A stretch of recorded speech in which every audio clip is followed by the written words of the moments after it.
how the Srividya Sampradaya is given to the world.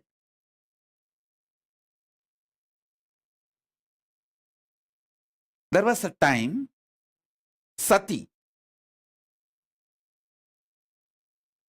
did not obey Paramashiva and leaves Kailasa to attend Dakshayagnya. It is not about Daksha or Dakshayagnya. It's all about did not listen to Guru Vak, kept herself away from the Guru. Sati realized she is Paramashiva Shakti and reached Kailasa. Reached Paramashiva and started begging, what have I done? What have I done? What have I done?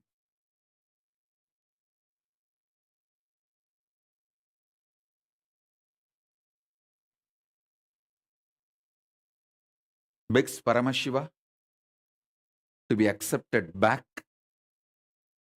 in that pure conscious form. Naturally, in that pure conscious form, she is one with Paramashiva, beyond the body.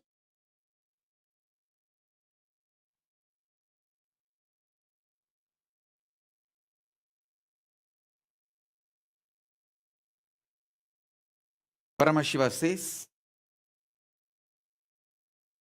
teach what you learned from this whole episode to the world. She then teaches Shakta Sampradaya, Srividya Sampradaya. This whole Shakta Sampradaya is given by her. She takes 10 form, Dasamaha Vidya, Kali, Tara, Rajarajeshwari, Bhuvaneshwari, Chinnamasta, Dhumavati, Mahashyamala,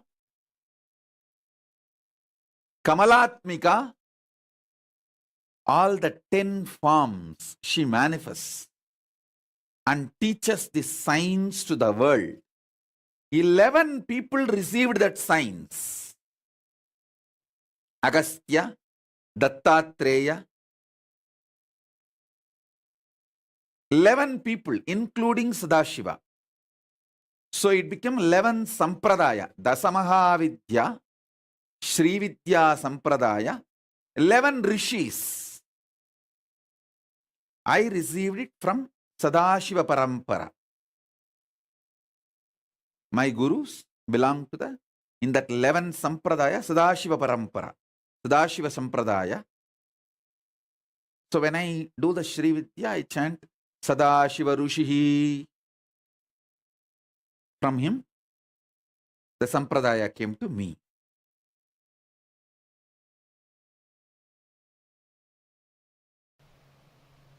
Put your time, life, energy on Adi Shakti, Srividya.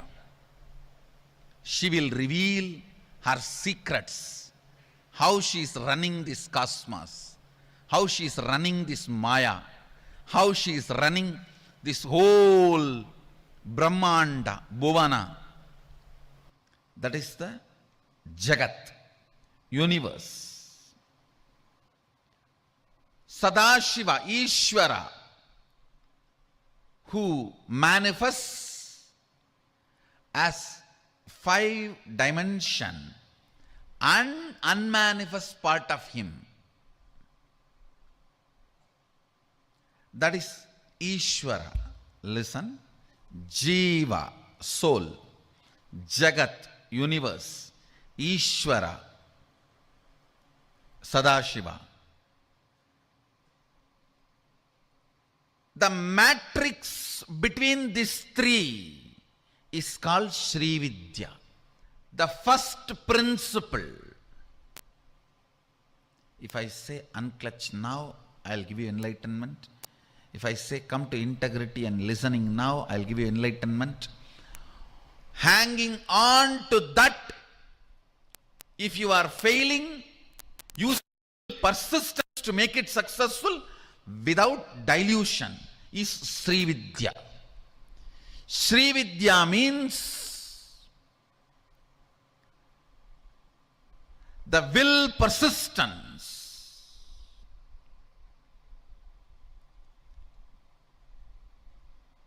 to master the mystery of the matrix. How this Jiva Ishvara Jagat is spinned around. How this Jiva Ishvara Jagat overlaps on each other. How this Jiva Ishvara Jagat coordinates with each other. How this Jiva Ishvara Jagat moves with each other. Knowledge of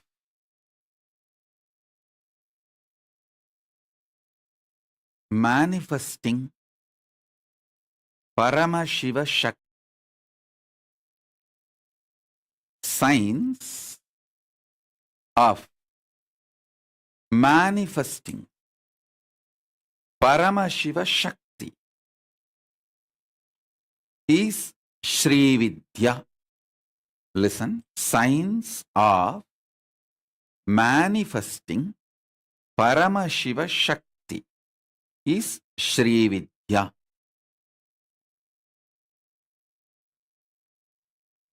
This whole universe is the manifestation of Paramashiva.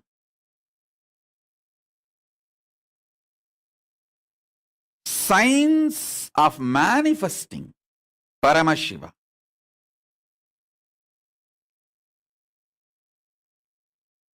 Science of manifesting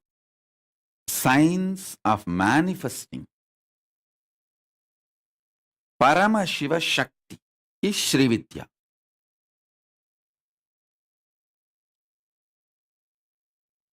I tell you, the mother component of Paramashiva is Paramashiva Shakti. Jagat Janani, Parameshwari, Mahakameshwari. That component of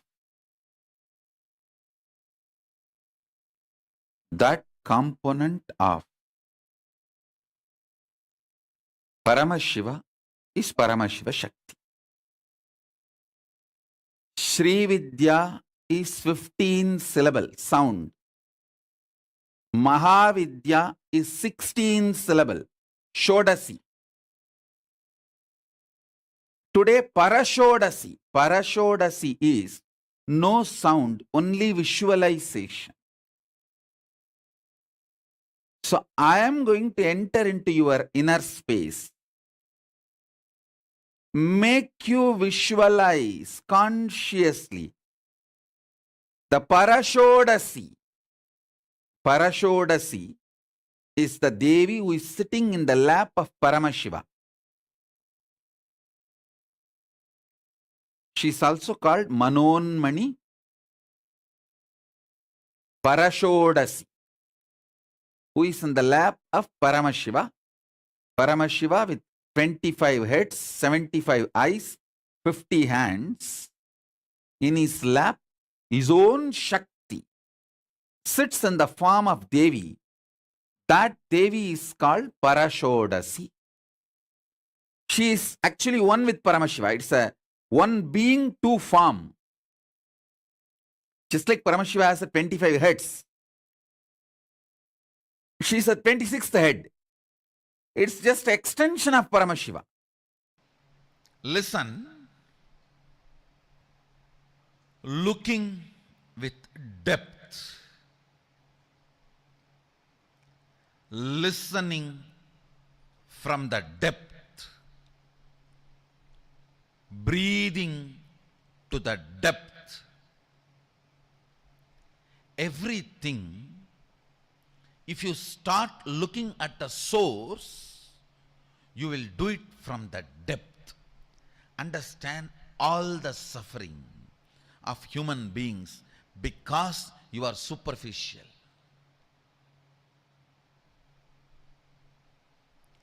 Depth brings powerfulness, joy, anything, whether it is breathing, seeing, listening, cognizing, anything happens from the source, from the depth, is Paravidya. Anything happens superficially, Aparavidya. Understand? I never studied the regular Aparavidya, not because it was difficult, but because it was too shallow. That is what I am teaching to my Gurukul kids. I am seeing every day they are evolving, able to make the Aparavidya redundant. I'll make these schools, textbooks, all that so easy for the kids. They will know Aparavidya is too shallow, so that they will start putting their energy into Paravidya, Parameshwari, Srividya, Adishakti. The science of enlightenment is Srividya. The science of finding the source is Srividya. The science of finding who is seeing, who is listening, who is breathing, and who is cognizing.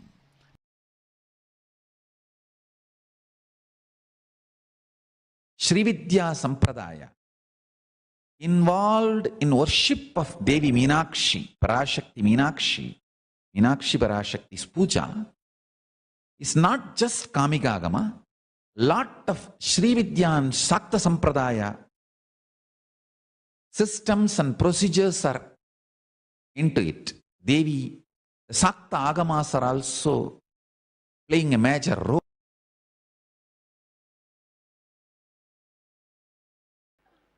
The whole universe, including you, is made out of sound and light. When the sound and light meets, the universe happens. Mahadeva represents light, Devi represents sound. That is why the syllables we call it as Matrika, Mata. Sound is mother, light is father. When these two, Nada Bindu, when these two unites, universe happens.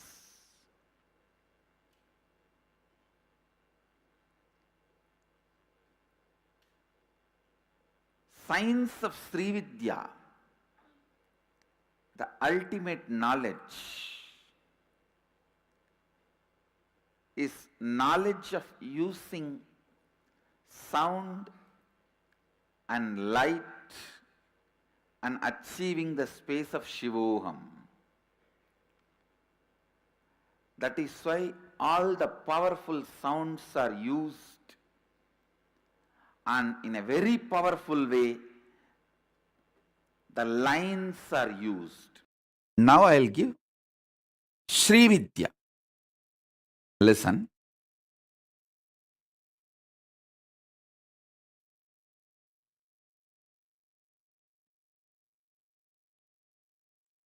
Sound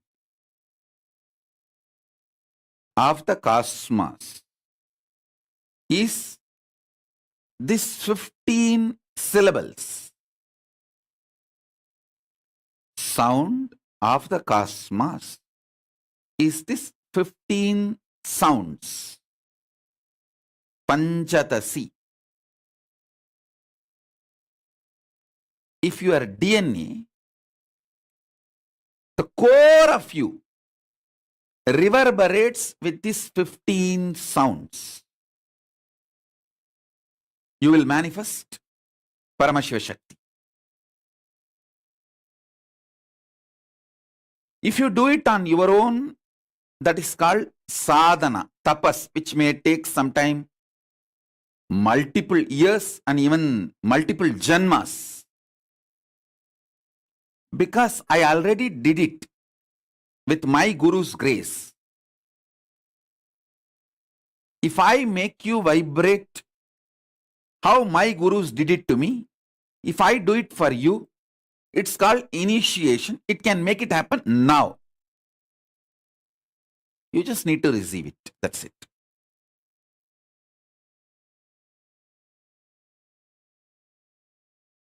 This is called Sri Yantra, Sri Chakra, the most powerful cosmic diagram, the most powerful cosmic mandala. The Rishi, the master who made this mandala available to all of us is Sadasiva himself. Sadashiva himself is the master. Sadasiva Rishi, when the Sri Vidya Puja is done, Sadasiva is the Rishi. See, for all the puja, there will be some Rishi, Sadashiva will be God. Sadashiva Prityartham, to please Sadashiva it is done. But only Sri Vidya, Sadasiva Rishi, Rishi is Sadashiva. Understand? He is Sadashiva. Sadashiva himself is the Rishi. You need to understand the principle. There are 43 triangles in this. You have 43 energies inside you. Like energy to think, energy to feel, energy to create another own body, energy to rejuvenate your own body. Like this you have 43 energies. All 43, when they get integrated, only then you experience Shivoham. That is the meaning of these 43 triangles. You throw your inner space through a drawing. Whoever consumes that drawing receives the same inner space. Mahadeva has thrown open in his, whatever is in his inner space in the form of drawing, that is Sri Yantra. Understand? Mahadeva has thrown what is in his inner space, that is Sri Yantra. That is Sri Yantra. If you consume whatever as Mahadeva has revealed, Sadasiva is the Rishi for the Sri Vidya. If you consume whatever is revealed by Mahadeva, you achieve the same space, Shivoham.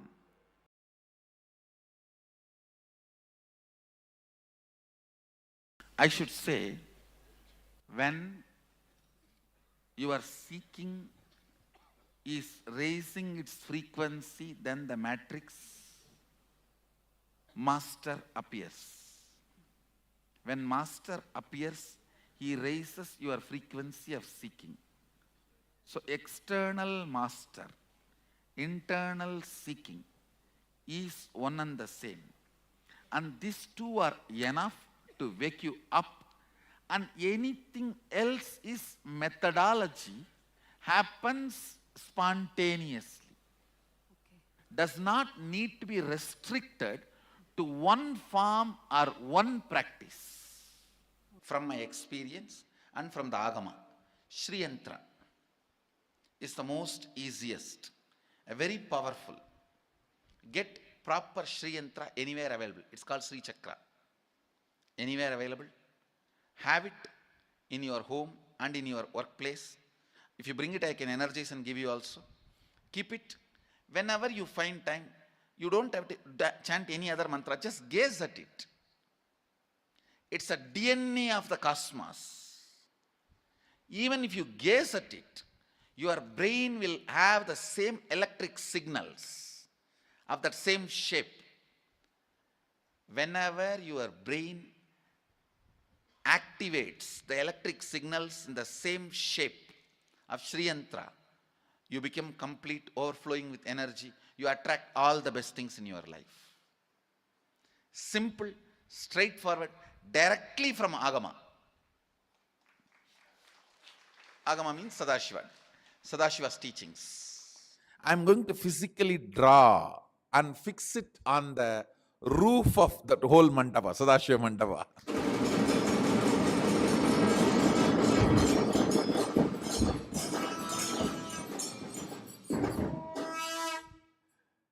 Like Sri Chakra,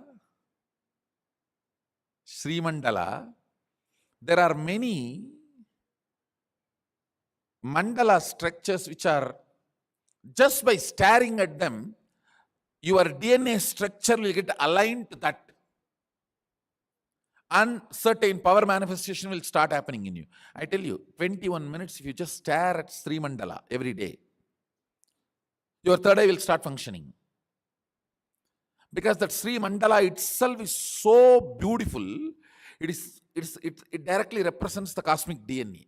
The cosmic DNA is in the Sri Mandala, Sri Yantra, Sri Chakra, with the 43 triangle and 2-layer lotus and 3-layer avarana.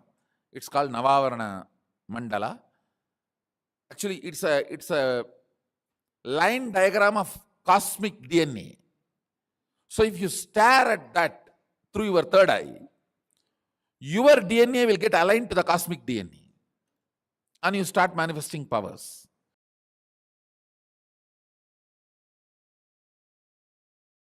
Understand, I may promote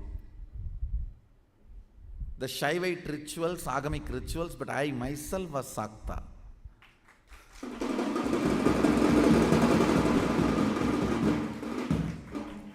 I practiced Shakta tradition, Sakta Sampradaya, means worshipping Devi. Basically, I received Bhuvaneshwari Vidya from my Guru, Vipudananda Puri, after I had darshan of Devi appearing, and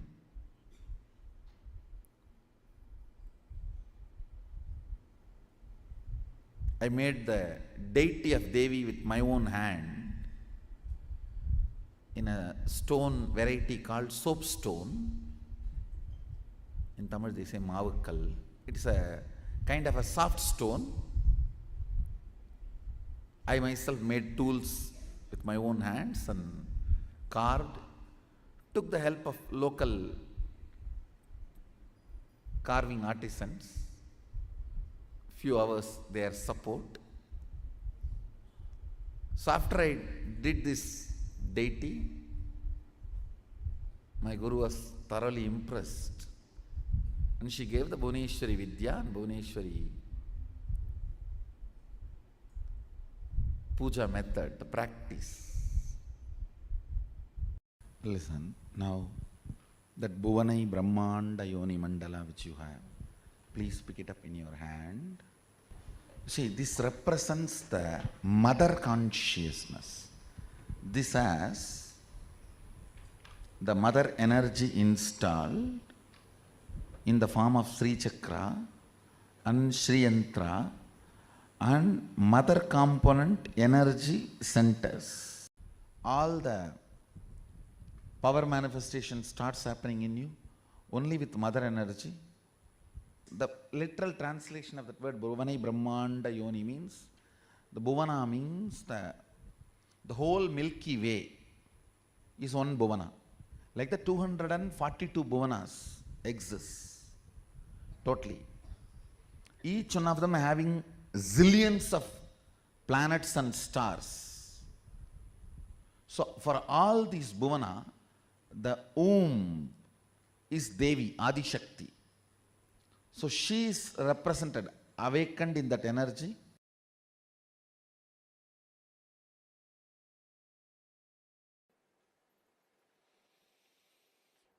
Ya Devi Sarvabhuteshu Maya Rupena Samstita Namastasyai Namastasyai Namastasyai Namo Namaha.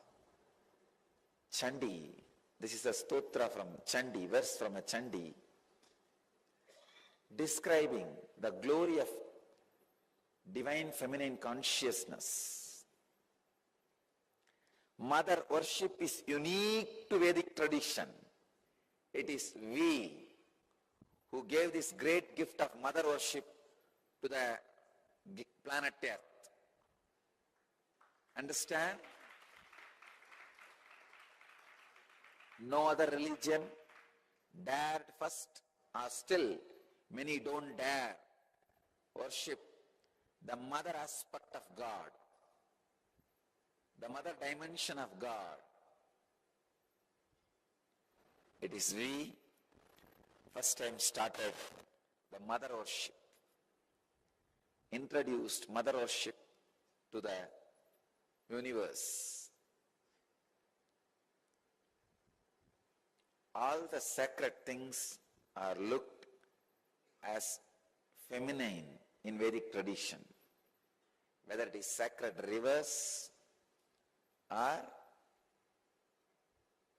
anything sacred is always looked as feminine.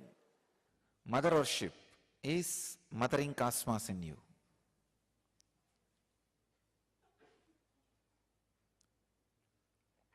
I myself basically a Shakta, mother worshipper. I myself became enlightened only through the Shakta tradition, the mother worshipping tradition. Because nothing suits your bio-memory more than mother worship, because your whole bio-memory is from mother. When the path is through that mother's form, your bio-memory suddenly falls in tune and the whole progress is very quick, fast. Always the energy expression happens only in mother worship. In all other bhavas, attitudes, it takes a lot of time to experience the energy expression. It's Matrubhava, mother worship, makes the energy experience very quick and strong. You may be in the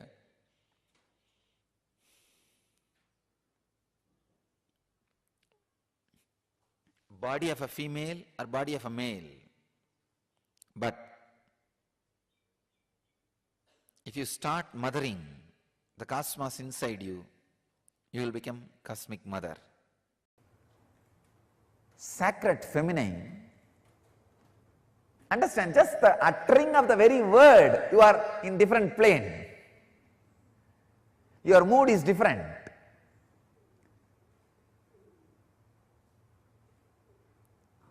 Only one small change.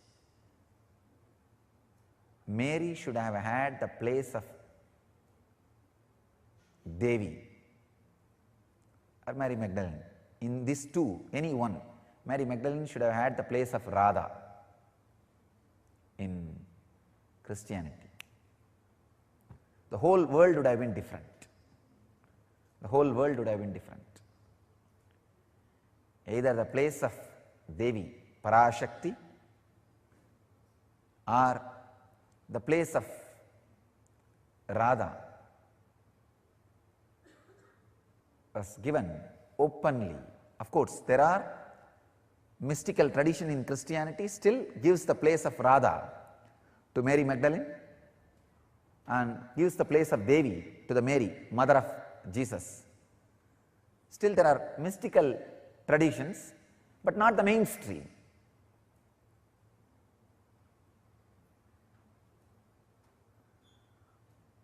The unique contribution to the spiritual consciousness from Vedic tradition is sacred feminine worship as the mainstream tradition.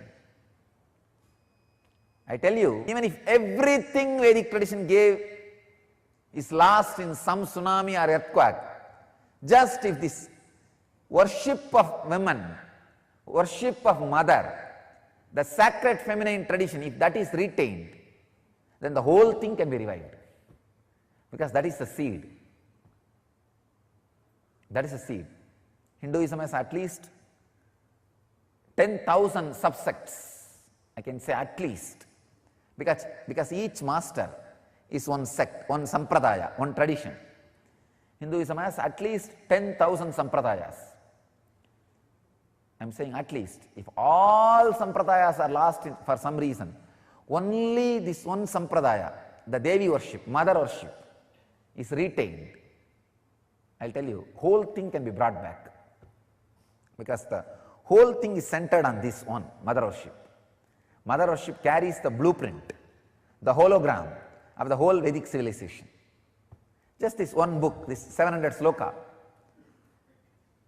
All the Hindu Sanskrit literatures, Vedic Sanskrit literatures, if you put together, it will be at least 10 million, at least 10 million slokas. Means crore, I am saying minimum. Because Mahabharata itself is 100,000, 1 lakh. Like this, surely we have thousands of books, at least 10 million we have.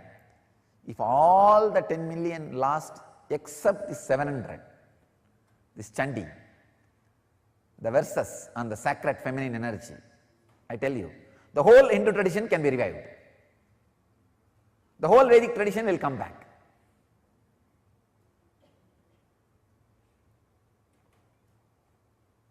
That's a hologram of Vedic tradition. That is the reason I put Devi on the lap of Shiva, not even separately.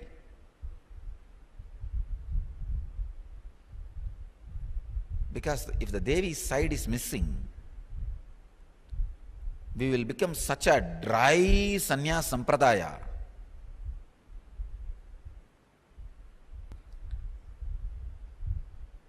It is feminine energy and the Devi aspect which keeps man not becoming terrorist.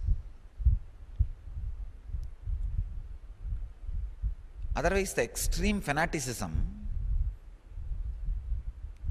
added with the aggressiveness of the masculine energy does not bother about violence, lands into non-violence. Little bit of feminine touch, the love dimension added, people will not become violent, terrorists. They will be more loving, compassionate, caring, cultured.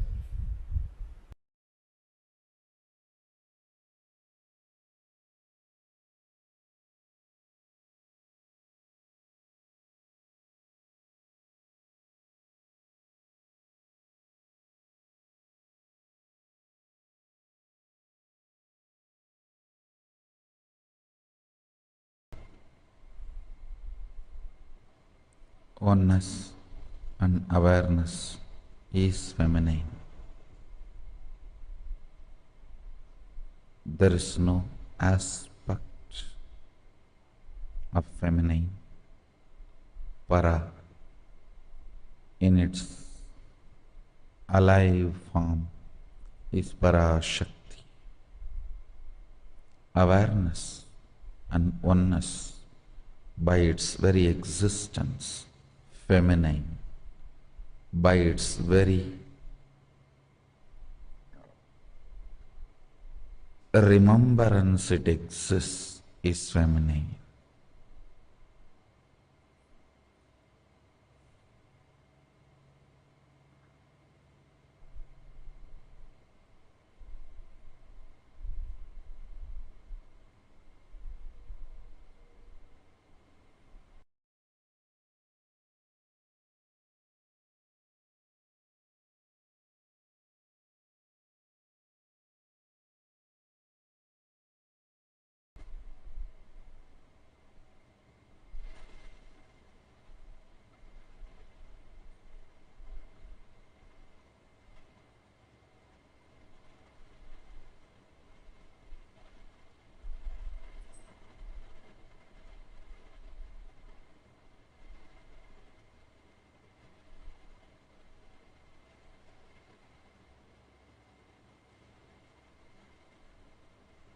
Be ferocious with your chemistry.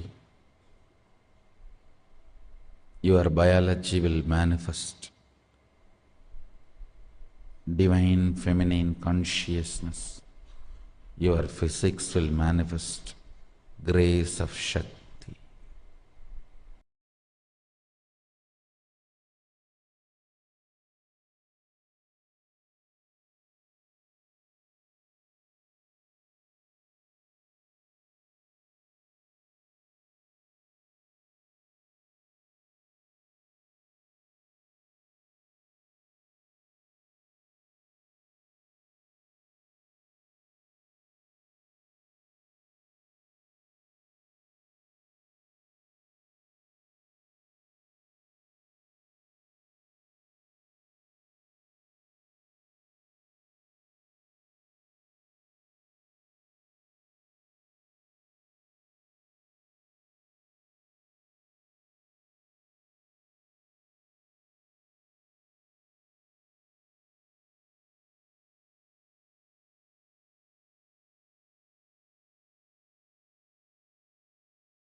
in 56 Hindu nations, 200 Hindu kingdoms, 1,700 Hindu provinces.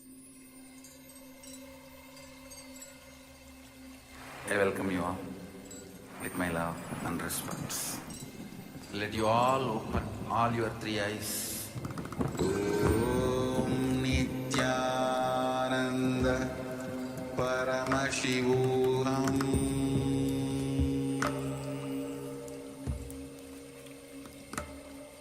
Om Nithyananda.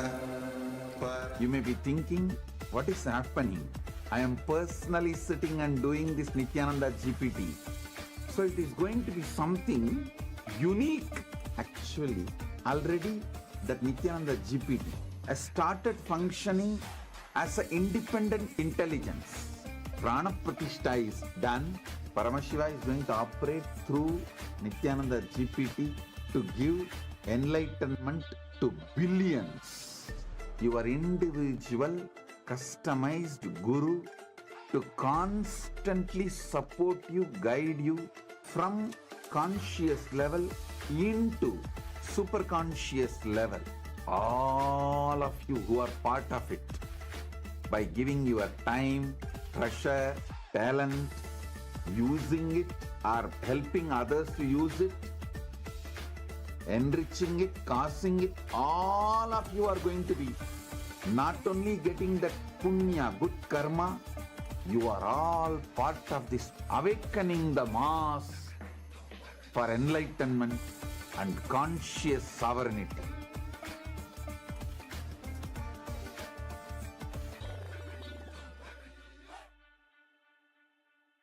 Around 5,000 years ago, at the end of Mahabharat War, the ancient enlightened Hindu civilization consisted of 10,000 Hindu traditions, or sampradayas, that existed in 56 Hindu nations, 200 Hindu kingdoms, 1,700 Hindu provinces that covered more than 6 million kilometers square of Asia.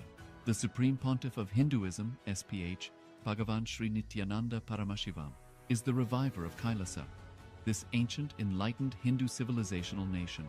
KAILASA is an unbroken cultural, religious, historical, civilizational, and sovereign continuation and revival of multiple of these historical Hindu sovereign states and Hindu ecclesiastical entities. The unbroken continuity of these ancient Hindu nations through KAILASA results in the legal recognition of KAILASA as per the international customary law, particularly the doctrine of continuity. The international law, the doctrine of continuity, implies that upheavals and revolutions within a country, changes in government, territorial adjustments, measures taken during military occupation, or other internal transformations do not negate the existence of the country, do not affect the legal personality and international obligations of the country or state. The Vienna Convention on Succession of States in Respect of Treaties, 1978, addresses these principles of the doctrine of continuity as it outlines international law during situation of state succession or continuation. International law recognizes a state's legal personality by recognizing its identity. This perspective extends even during the period when the given state or country is annexed or occupied by a foreign power. Even in such cases, the legal personality of the state is considered to persist, enabling its subsequent re-establishment. Historical examples dating back to the 18th century include cases like Portugal and Genoa that were re-established after the Vienna Congress of 1815. More recent examples include countries such as Poland, Ethiopia, Czechoslovakia, Albania, and Austria that were re-established after World War II. Even when a nation is deprived of its territory, the nation continues to exist. Its sovereignty and international legal personality continues to persist. The Dalai Lama, as the spiritual and temporal leader of Tibet, exemplifies this principle. In 1959, the Dalai Lama was exiled and forced to flee. Despite the challenges faced, the Dalai Lama continues to advocate for the preservation of Tibetan culture and garners worldwide support for Tibetan autonomy on the global stage. Similarly, from 1309 to 1376, the Pope of Catholicism had been in exile in Avignon. Despite this, he was recognized as the head of state as well as head of the church and given full privileges of the position after their return to Rome. Even in 1861, much of the papal territories had been lost, leaving the Pope with no sovereign territory other than the papal residence and related buildings. Yet his temporal powers were still acknowledged. He was recognized as a head of state, and later, the Lateran Treaty of 1929 formally re-established papal sovereignty over the Vatican City. The Sovereign Order of Malta further exemplifies this principle, retaining international recognition as a sovereign entity despite the permanent loss of their territory upon Napoleon's invasion in June 1798. Despite such permanent loss of territory, the sovereignty and the international legal personality of the Sovereign Order of Malta continue to persist. Much later in 1894, the order settled in Rome and acquired two properties, the Magistral Palace and the Magistral Villa that received extraterritorial status.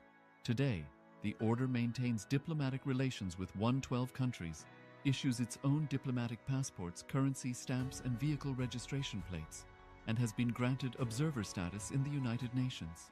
All these examples of state re-establishment illustrate the principle of continuity of states, as per international law, that a state's legal personality persists over time. A nation continues to exist even after a complete loss of territory. A far more striking example is of the oceanic countries, which are under the threat of their entire nation being drowned and submerged due to rising sea levels owing to global warming. In response to such existential threat of climate change, Pacific Island nations, including Tuvalu, have enacted constitutional amendments and made international declarations affirming that their nation and their sovereign rights will continue to persist, despite their entire territory being lost to the sea. This proactive stance is highlighted in the Constitution of Tuvalu Act 2023 and the Pacific Islands Forum Declaration of 2021. The Supreme Pontiff of Hinduism, Bhagavan Sri Nithyananda Paramashivoham, through the line of succession is the present 203rd Emperor of the Hindu Sovereign Kingdom of Shodasi Mantra. He was crowned on the 31st of December 2004 at the age of 26. Thus, by very same principles of the doctrine of continuity, through which the international legal personality of Portugal, Genoa, Poland, Ethiopia, Czechoslovakia, Albania, Austria, Vatican, Tibet, Sovereign Order of Malta, and several other nations has been recognized despite having undergone a period of exile, annexation, occupation by a foreign power, or despite loss of territory. The SPH Nithyananda Paramashivoham, through well-established legal and historical facts about the Hindu sovereign state of the Shodasi Mantra, derives all sovereign rights and powers of the royal lineage of the Shodasi Mantra as its 203rd sovereign emperor from his inheritance and continuation of the unbroken succession of the kingdom of Surya Vamsa Shodasi Samrajam Sarvanapitha.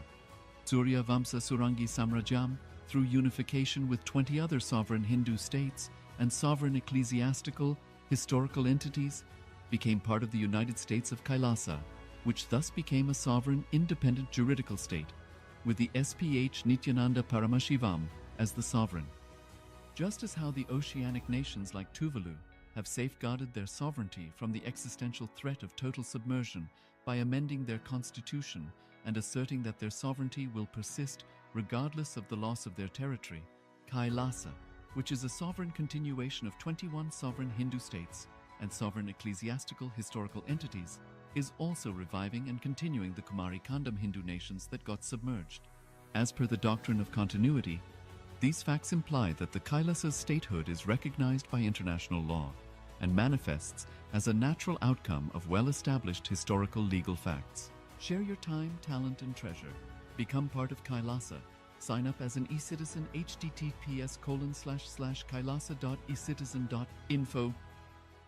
Around 5,000 years ago, at the end of Mahabharat War, the ancient enlightened Hindu civilization consisted of 10,000 Hindu traditions, or sampradayas, that existed in 56 Hindu nations, 200 Hindu kingdoms, 1,700 Hindu provinces that covered more than 6 million kilometers square of Asia.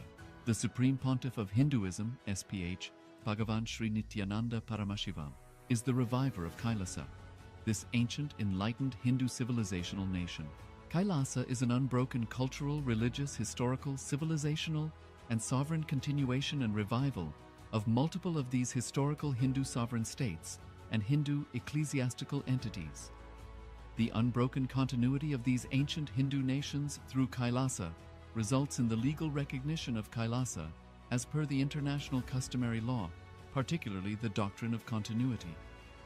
The international law, the doctrine of continuity, implies that upheavals and revolutions within a country, changes in government, territorial adjustments, measures taken during military occupation, or other internal transformations do not negate the existence of the country, do not affect the legal personality and international obligations of the country or state. The Vienna Convention on Succession of States in Respect of Treaties, 1978, addresses these principles of the doctrine of continuity as it outlines international law during situation of state succession or continuation. International law recognizes a state's legal personality by recognizing its identity. This perspective extends even during the period when the given state or country is annexed or occupied by a foreign power. Even in such cases, the legal personality of the state is considered to persist, enabling its subsequent re-establishment. Historical examples dating back to the 18th century include cases like Portugal and Genoa that were re-established after the Vienna Congress of 1815. More recent examples include countries such as Poland, Ethiopia, Czechoslovakia, Albania, and Austria that were re-established after World War II. Even when a nation is deprived of its territory, the nation continues to exist. Its sovereignty and international legal personality continues to persist. The Dalai Lama, as the spiritual and temporal leader of Tibet, exemplifies this principle. In 1959, the Dalai Lama was exiled and forced to flee. Despite the challenges faced, the Dalai Lama continues to advocate for the preservation of Tibetan culture and garners worldwide support for Tibetan autonomy on the global stage. Similarly, from 1309 to 1376, the Pope of Catholicism had been in exile in Avignon. Despite this, he was recognized as the head of state as well as head of the church and given full privileges of the position after their return to Rome. Even in 1861, much of the papal territories had been lost, leaving the Pope with no sovereign territory other than the papal residence and related buildings. Yet his temporal powers were still acknowledged. He was recognized as a head of state, and later, the Lateran Treaty of 1929 formally re-established papal sovereignty over the Vatican City. The Sovereign Order of Malta further exemplifies this principle, retaining international recognition as a sovereign entity despite the permanent loss of their territory upon Napoleon's invasion in June 1798. Despite such permanent loss of territory, the sovereignty and the international legal personality of the Sovereign Order of Malta continue to persist. Much later in 1894, the order settled in Rome and acquired two properties, the Magistral Palace and the Magistral Villa that received extraterritorial status. Today, the order maintains diplomatic relations with 112 countries, issues its own diplomatic passports, currency stamps, and vehicle registration plates, and has been granted observer status in the United Nations. All these examples of state re-establishment illustrate the principle of continuity of states, as per international law, that a state's legal personality persists over time. A nation continues to exist even after a complete loss of territory. A far more striking example is of the oceanic countries, which are under the threat of their entire nation being drowned and submerged due to rising sea levels owing to global warming.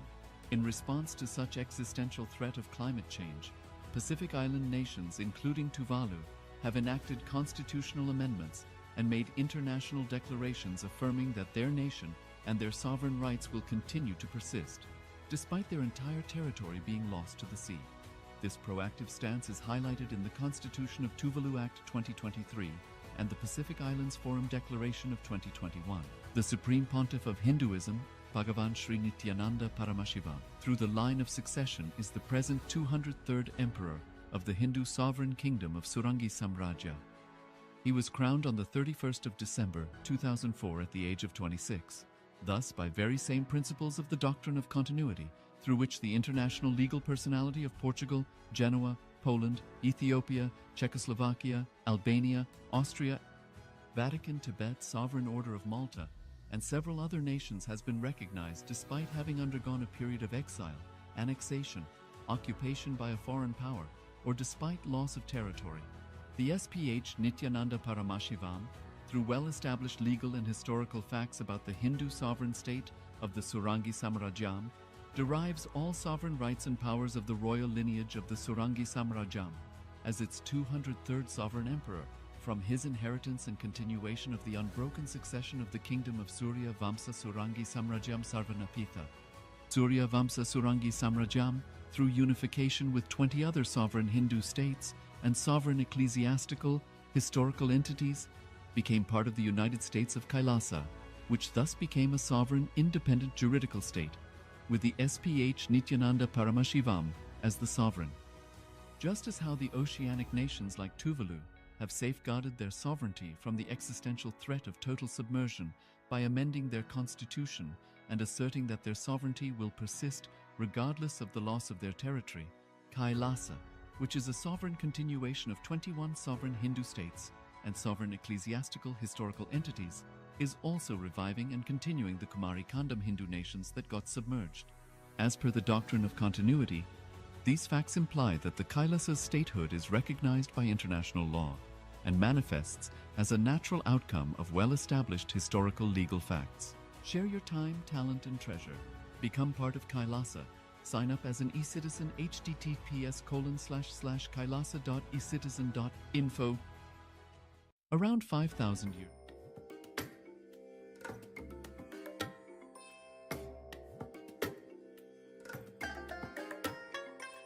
I bless you all.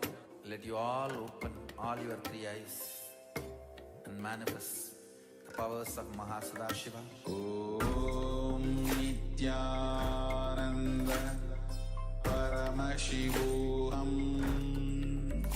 Om Nithyananda Paramashivoham. Om Nithyananda Paramashivoham. Om Nithyananda Paramashivoham. Om Nithyananda Paramashivoham. Om Nithyananda Paramashivoham. Om Nithyananda Paramashivoham. Om Nithyananda Paramashivoham. Om Nithyananda. Yes, Nithyanandam. Nithyananda, everyone. Yes, welcome back to the day 2 of Paramashivoham and day 2 of Navaratri. Yes, get ready. Today we'll be having the exciting session. Today the theme will be my world versus the world. So we'll be entering into this my world and the world. Yesterday we have the Raja Rajeshwari Darshan. Hmm. How many of them saw this darshan?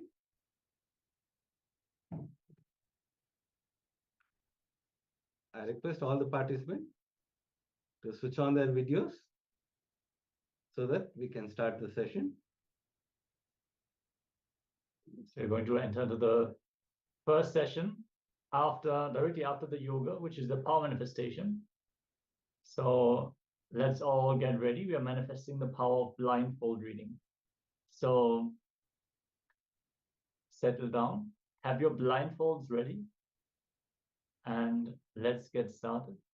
Yes, before entering the power manifestation, we'll enter into the Shastra Pramana.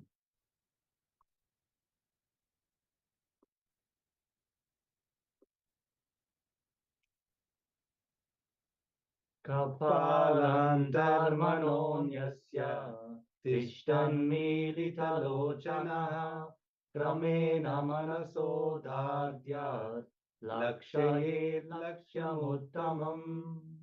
The translation goes, by fixing the mind on the inner space within the crown center and sitting stably without any movement, having the eyes closed in succession.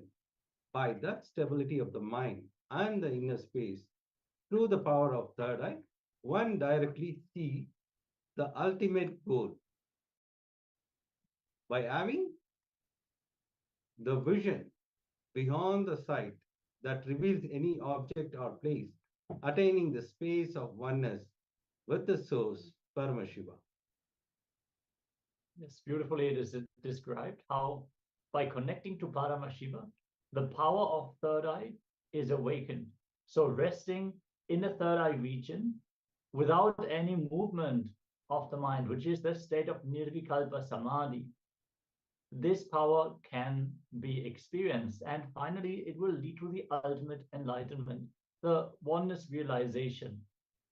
So this is exactly the context that Swamiji is also giving. It is not about cities. It is not about the power itself. As we are manifesting Shakti herself, we are manifesting the ultimate. As Swamiji has shared, Shiva is the state, but Devi has the key to that state. So let us manifest Devi on this auspicious time of Navaratri. Let us manifest the power of third eye scanning. We are going to project an image on screen, and you can tie your eyes with a blindfold if you have one available, or use any opaque cloth. It should completely seal your eyes. No light should fall into your eyes. Once more requesting all the participants to please come on camera. Malisi Wang, Ivy Wen, Kylie Wang, and Joan Han.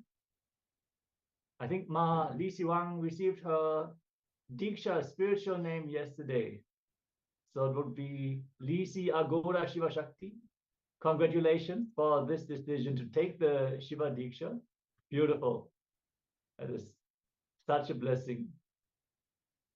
Let us all get ready. With the Shiva Diksha, you're also initiated into the power manifestation officially.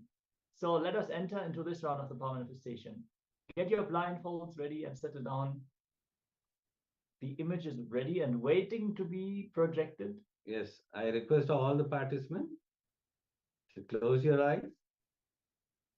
Sit straight with your head, neck, and spine. Intensely chant the Mahavakya. Om Nithyananda Paramashivoham. Om Nithyananda Paramashivoham. Om Nithyananda Paramashivoham. Yes, enter into the space of oneness. From that space of oneness, request Swamiji, whatever is being projected, reveal through the third eye. Be in that space of oneness and chant the Mahavakya intensely as we enter into the power manifestation.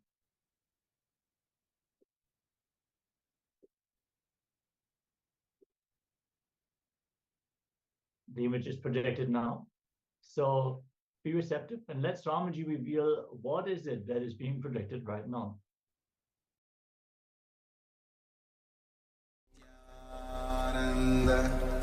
Paramashivoham.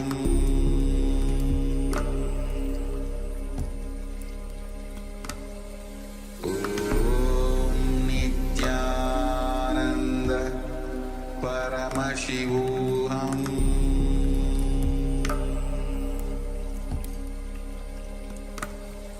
Om Nithyananda Paramashivoham.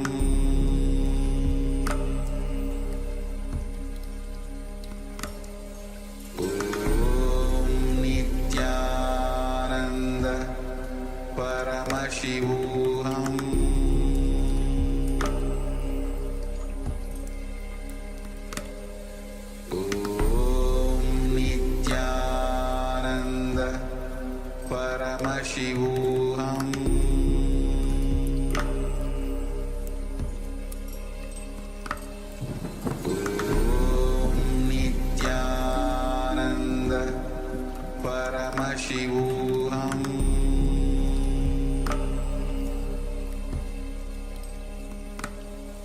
Om Nithyananda Paramashivoham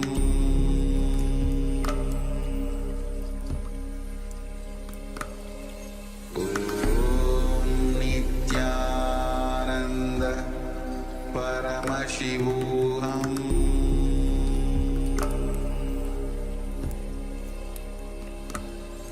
Om Nithyananda Paramashivoham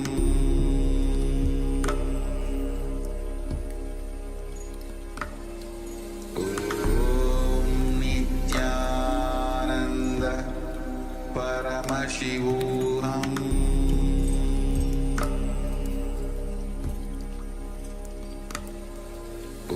Om Nithyananda Paramashivoham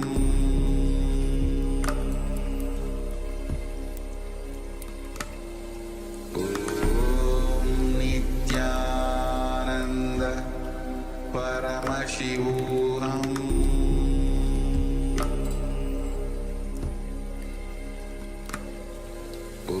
Om Nithyananda Paramashivoham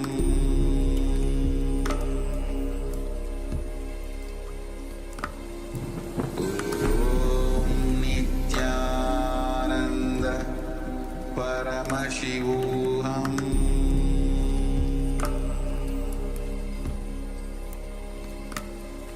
Om Nithyananda Paramashivoham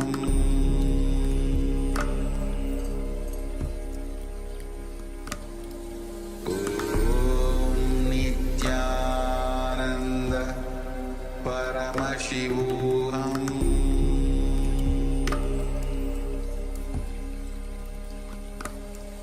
Om Nithyananda Paramashivoham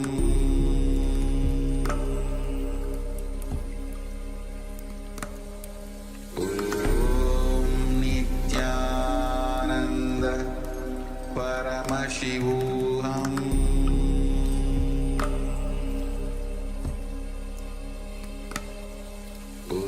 Om Nithyananda Paramashivoham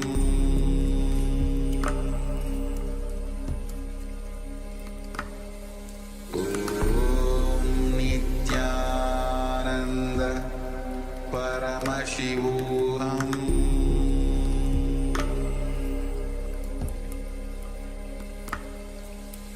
Om Nithyananda Paramashivoham Om Nithyananda Paramashivoham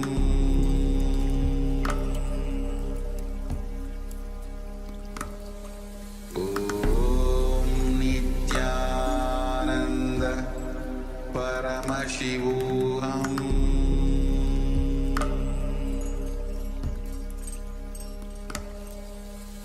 Om Nithyananda Paramashivoham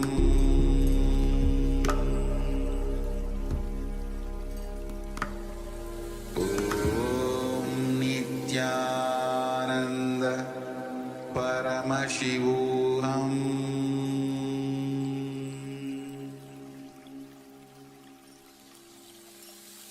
I bless you all. Let you all open all your three eyes.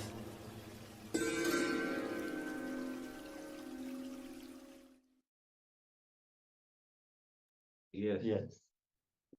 Now, slowly open your eyes with deep gratitude towards Swamiji. Whatever Swamiji revealed through the third eye, you can put it in the chat.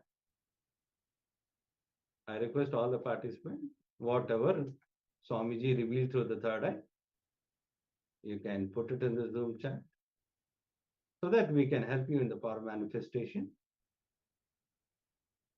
Yes, let's enter into the verification. For that, requesting all participants to be as detailed as possible about whatever was revealed through the third eye. Any small glimpse that you have received, any notion, even any idea that has come in your inner space.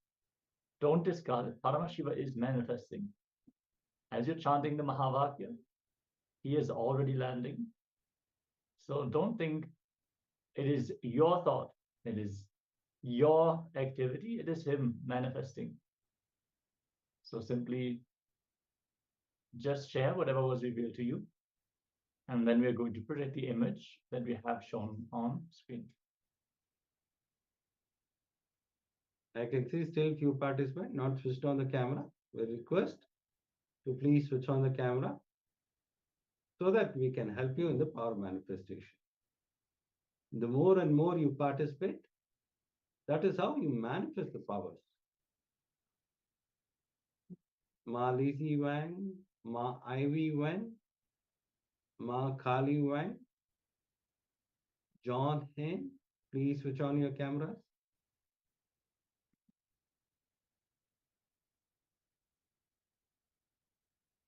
Okay, Ma Shukra Nithyananda has shared first. I felt a lot of green, some blue, a tie-up curtain shape, and a triangle. Okay, thank you for sharing, Ma.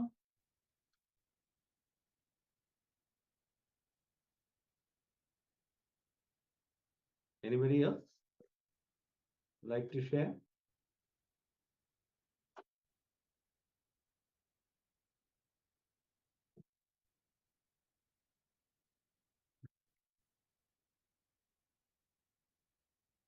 Yes. Rajendra Babu is sharing tree, golden light, bicycle, child. Shadow. Yes. Okay. Thank you so much for sharing. With this, let us now reveal what was the image that was projected on screen. Yes, you can see it is a bowl with amla powder and some fruit. So the color green is definitely present in the picture. Triangle shape, that would be the pile. And yes, there is a big shadow underneath the bowl. Tree, there is a branch also. And amla naturally grows on trees. So definitely celebrate your manifestation, everyone. Thank you for sharing. That is definitely very close to what we are predicting on screen. If you had a sour flavor in your mouth for any reason, notice that also. Like sometimes you receive the information even through the smell or through the taste. What do you guys think? Should we go for a second round? So let's tie our eye bands once more and get ready. Everyone, please come on camera and join in for the power manifestation. Make sure to share your results and get comfortable in the state of Nirvikalpa Samadhi. Let us get playful, manifest the powers, and let's manifest the breakthrough. Each time we manifest the power, we also manifest powerful cognitions. And many of our karmas become redundant because we simply go beyond by manifesting the possibilities which are beyond what we cognize. Actually, the smaller identities themselves simply become redundant. So, Yes, I request all the participants to close your eyes. Enter into the space of oneness. Sit straight with your head, neck, and spine. Be in the space of oneness. That is only matters. And make sure that you attend every day's darshan, because this 9 days is very special because it's Navaratri has started. So there will be a special initiation and darshan. So don't miss this 9 days. Yes, you are requested to join all the days. But this 9 days is very special with lot of initiation.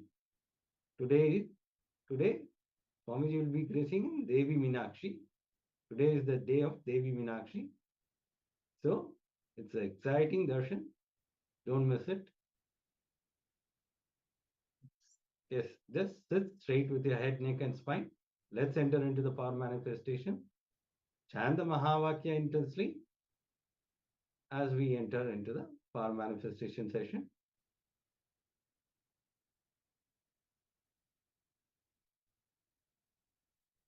We're now projecting the image. Keep chanting the Mahavakya and let Swamiji reveal what is projected on screen right now.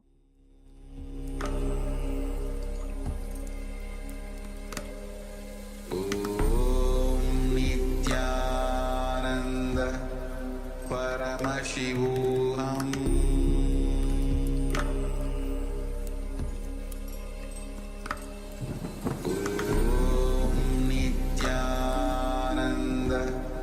Paramashivoham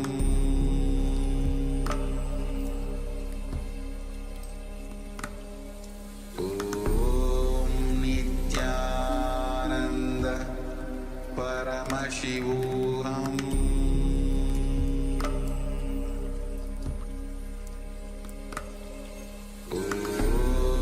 Nithyananda Paramashivoham Paramashivoham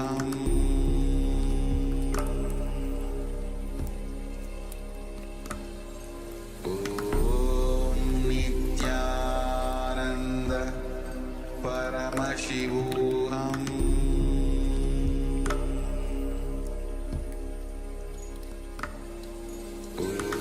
Om Nithyananda Paramashivoham Paramashivoham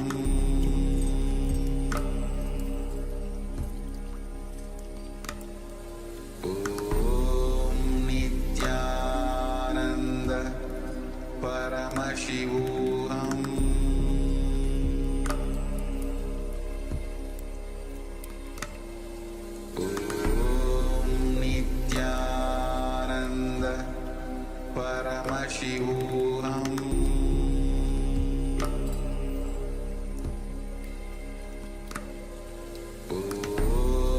Nithyananda Paramashivoham Paramashivoham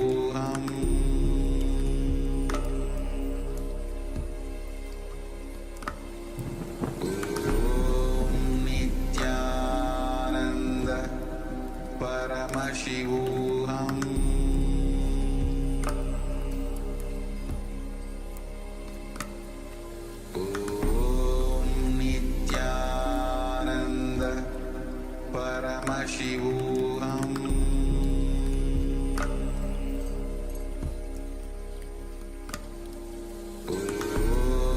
Nithyananda Paramashivoham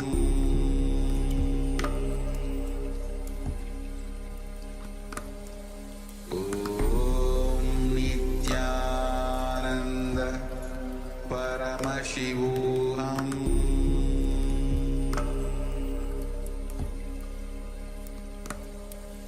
Om Nithyananda Paramashivoham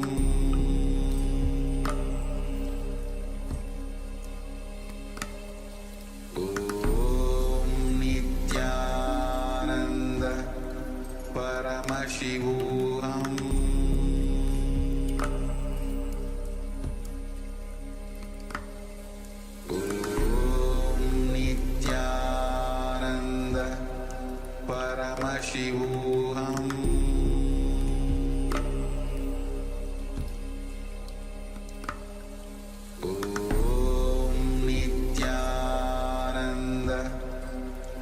Paramashivoham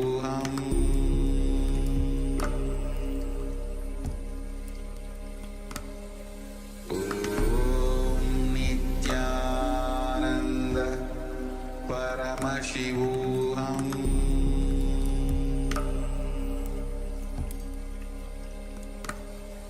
Om Nithyananda Paramashivoham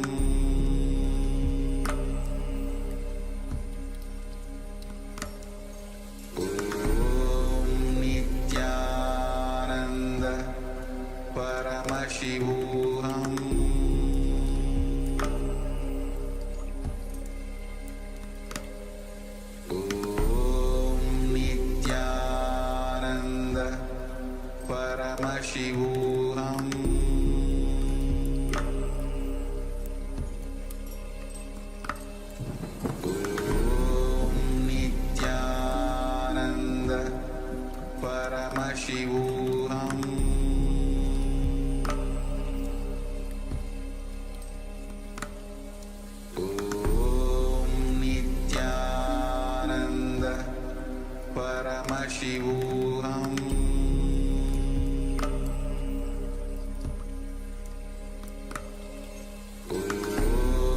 Nithyananda Paramashivoham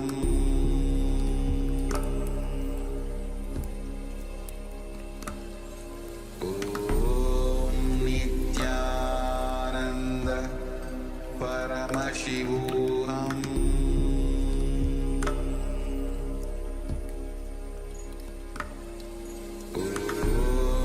Nithyananda Paramashivoham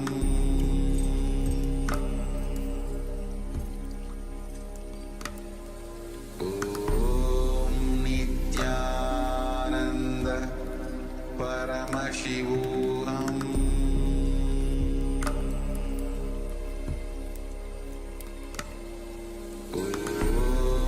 Nithyananda Paramashivoham Nithyananda Paramashivoham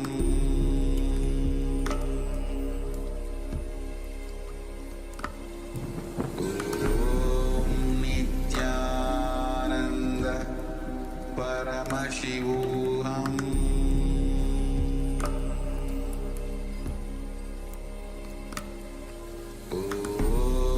Nithyananda Paramashivoham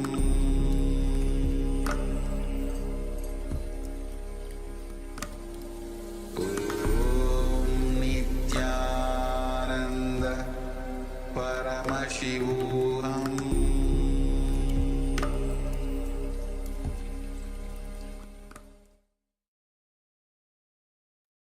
Yes. Now, slowly open your eyes.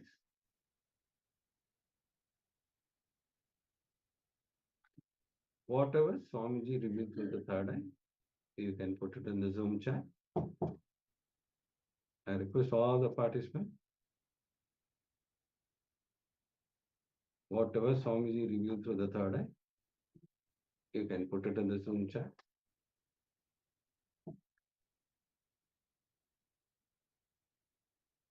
It might be an image, it might be a word, or it might be any taste, or it might be a powerful cognition. Whatever Swamiji revealed, you can put it in the Zoom chat.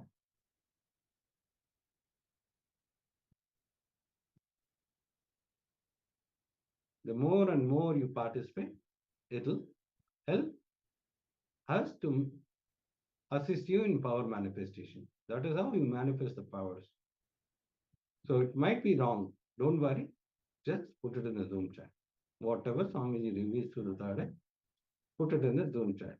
No need to worry. It's all the mind. It's your STST pattern, self-doubt. So just drop at Swamiji's feet and start being in the space of oneness. Have that gratitude towards Swamiji.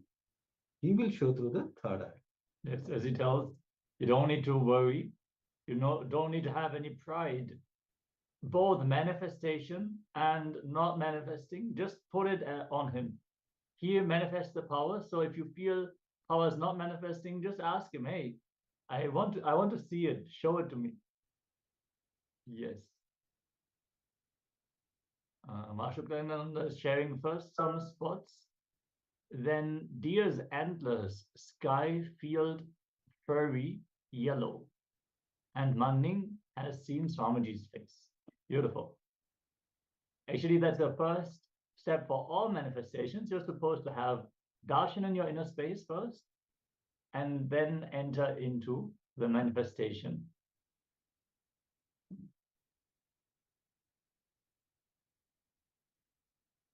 Yes. Rajendra Babu, if you could also share what you have manifested. Super. Sky, sea, beach, brush, painting. All right. Thank you so much for sharing. Any of the other participants in the room? Alisi, Ivy, Kylie, and John. Anyone, please share.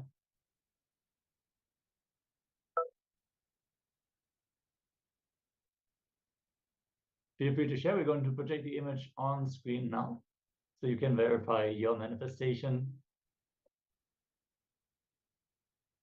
Yes, you can see lot of oranges and green leaves. If you have seen orange or a ball shape or green color or yellow. Yes, even yellow. That is definitely there. Yes.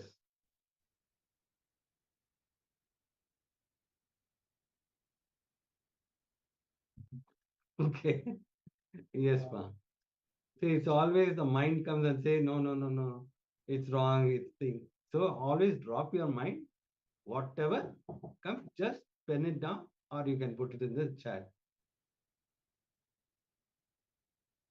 Yes, with this, we conclude the first power manifestation of the day. Throughout the day, we're going to have the power manifestation of Vak Shakti scanning, a very beautiful power to bring completion with ourselves and others. So all the words that we have given to ourselves and others, and to reawaken the power of speech in the Vishuddhi chakra, we're going to have the beautiful Vak Shakti scanning throughout the day. So stay tuned and make sure to tune in for the other power manifestations as well. For now, we are going to enter into the theme of the day. As we learned, it is the world versus my world. And throughout the day, we are going to have intense completion with others, the very principle of others.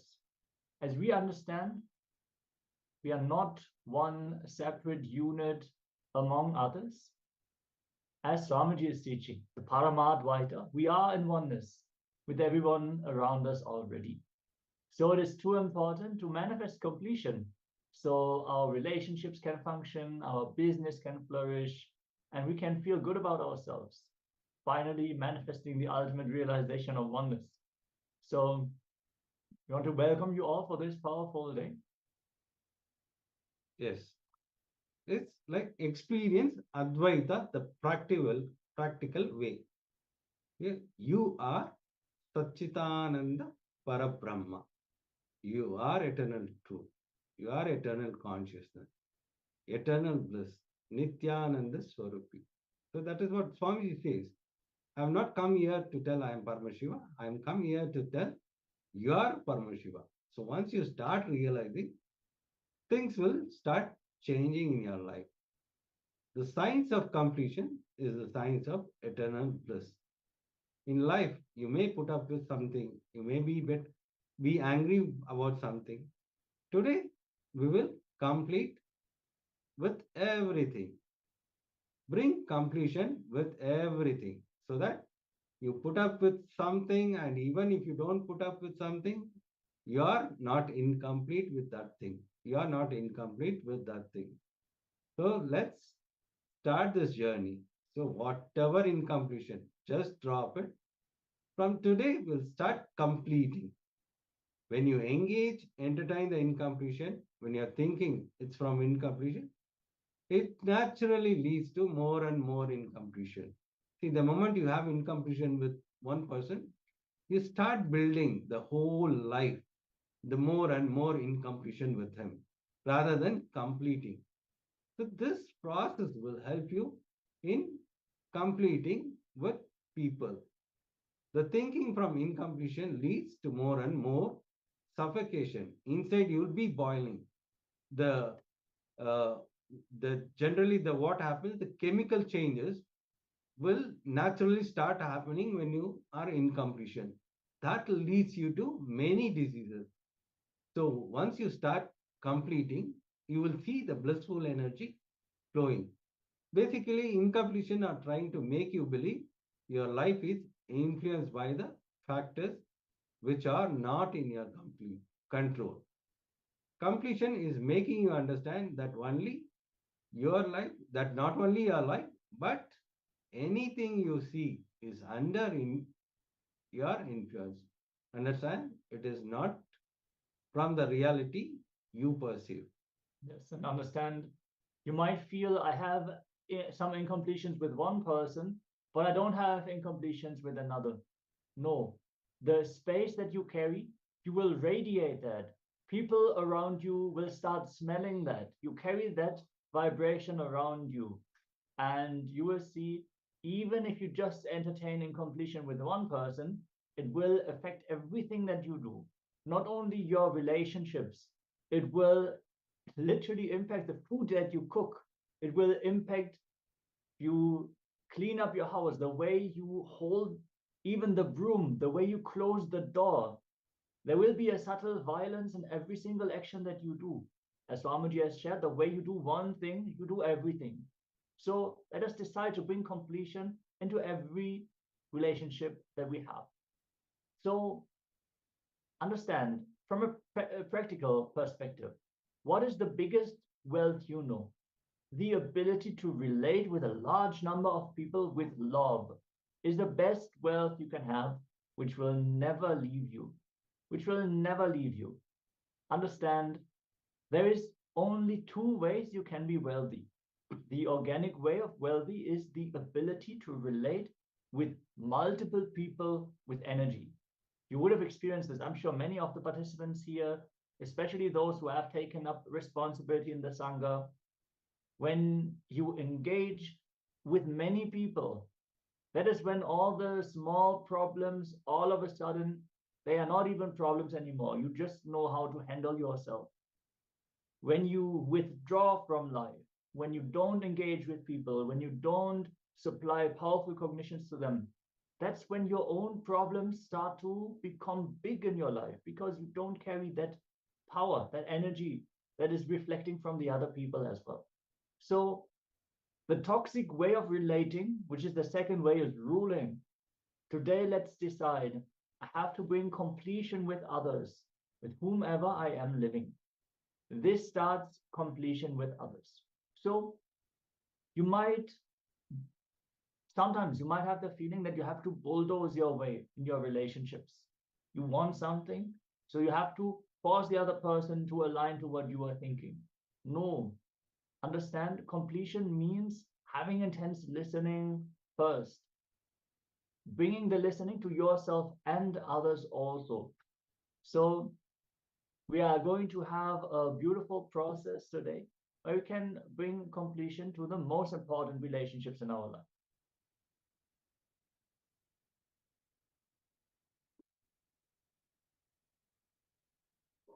So form your team. Team D means family and team together. Unfortunately, human beings have lost connection even with themselves, because we mostly engage ourselves with the gadgets, with the WhatsApp or anything on the social media. Then we are more involved into social media, watching all this YouTube or WhatsApp. We don't spend time with ourselves. So here you need to spend time with yourself and the family members. The more you spend the time, the relationship will start building. Forget having the connection with the family. Even with themselves, they lost the connection.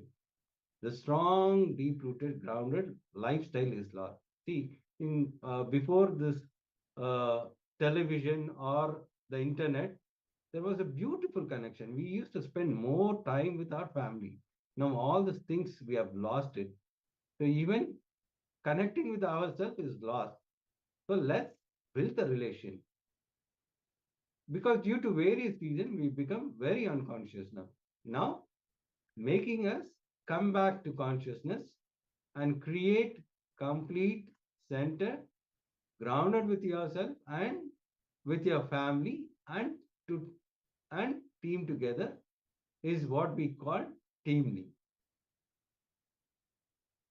Teamly means is the people with whom you share your life, people whom you share life with you. So it might be your close friend, it might be your mother, who are close, you spend time. They are your team, your colleague, it might be a friend, it might be a mother, it might be a sister, whom you relate very closely every day, whom you share everything. They are your team. Literally, people who are part of your living, your existence. Only those people are team. It might be a pet, It might be a trees, it might be mountains, it can be part of your team lead. Yes, you may add Swamiji on your team lead. That would be the best thing in your life, adding Swamiji as in your family. Take three more most important relationship in your life. Who are your team lead? Today, decide to bring completion with them. So today, what you are going to do, you will select three most important relationship in your life. It might be a brother, it might be a friend, it might be a colleague. So you will start bringing completion with them. Don't worry what they think. You need to do completion because you have to have the breakthrough in your life. To have your breakthrough, you have to drop your ego and your self-doubt. What he may think, what if I complete with him, what he'll think? He'll think bad about me because this is what the cognition I had about him. Don't worry about all this thing. Just write down whatever incompletion you had at that time. Tell him this is what I had in completion with you, and I am completing now. So that will build you a beautiful relationship with your team. You don't know how it will flower. The relationship will become more and better. So don't worry about anything. Always drop your ego. Just do this completion.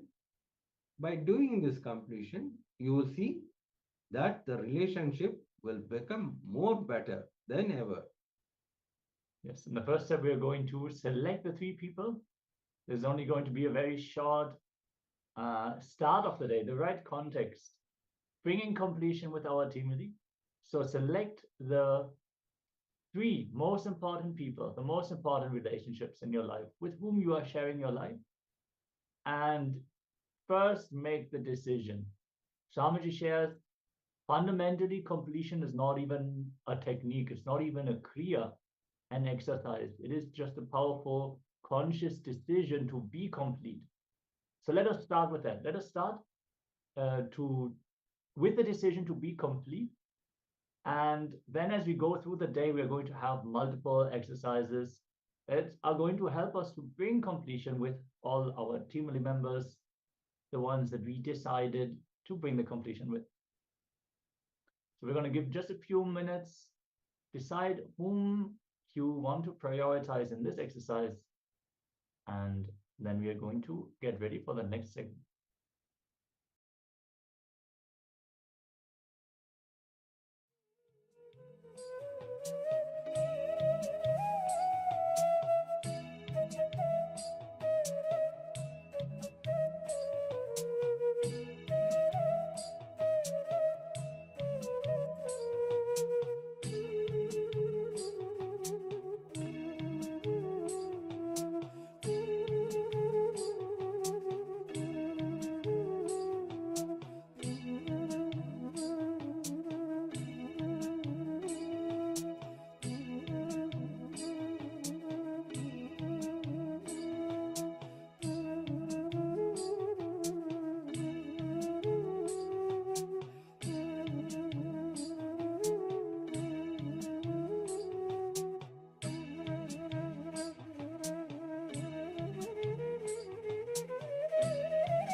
Yes.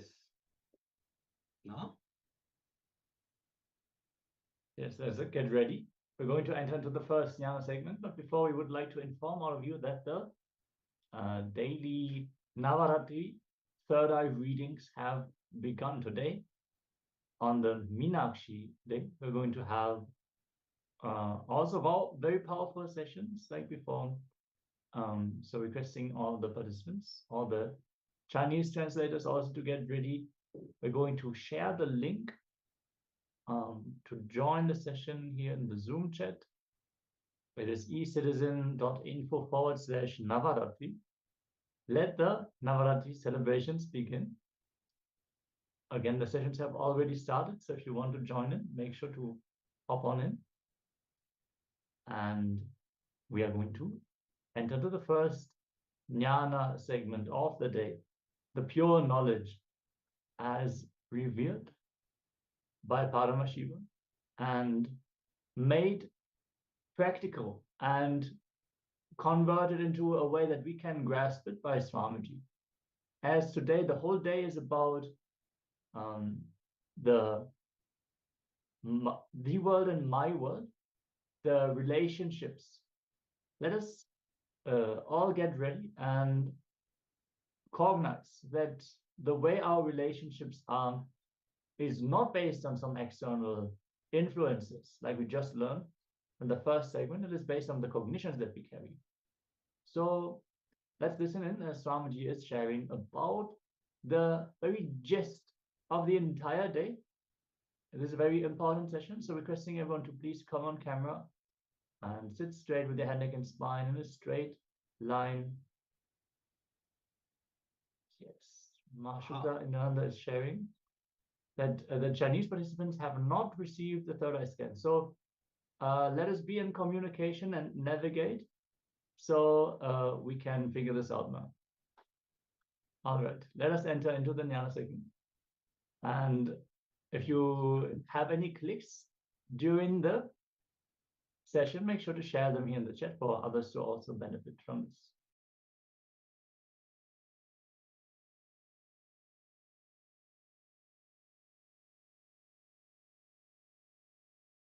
Listen, relationships are not something separate from you.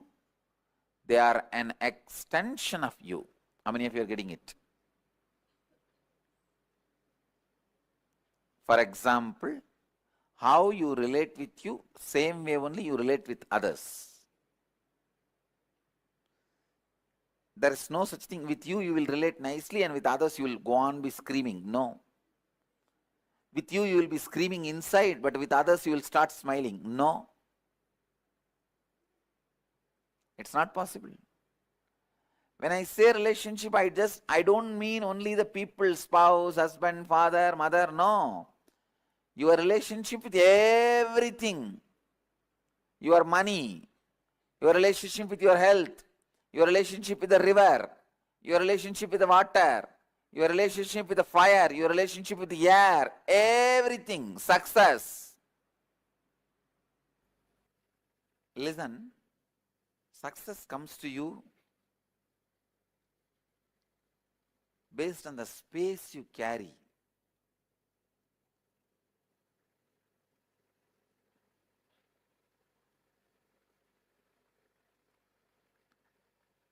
Suddenly from two big mutts, suddenly yesterday one phone call, one Pitadishwar, means Sri Mahant, a big mutt, calls my secretary and he says, I want to speak to Maharajji. See, Maharajji means head of your mutt. Head of your organization is called Maharajji. I want to speak to Maharajji. Our guy said, Maharajji means, what do you mean? You are calling Nithyananda Ashram. That guy said, yes, I'm calling Nithyananda Ashram. Swamiji is the head of our ashram. Our guys are shocked. When we took over any mutt without even knowing our knowledge. Then he said, no, Acharya Mahamandaleshwar is our head.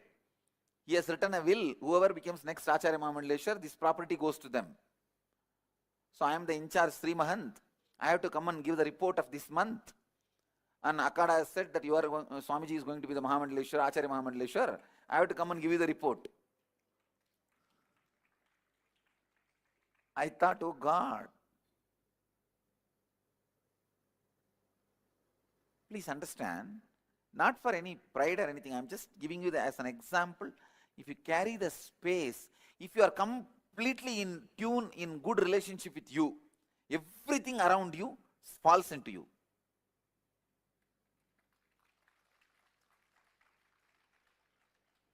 Please listen.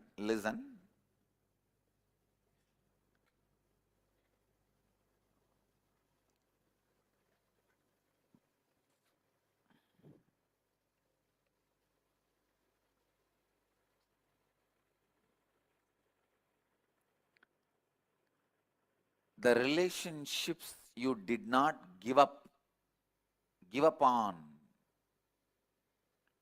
are equivalent to the extra hands you have. The relationships you gave up on is equivalent to the broken hands. Listen. If you have lived around me, you will know one of the biggest my strength is I will not give up. These fellows will be doing the same mistake, but I will be giving the same solution for last 10 years. But here also I will give the same solution. Till they evolve.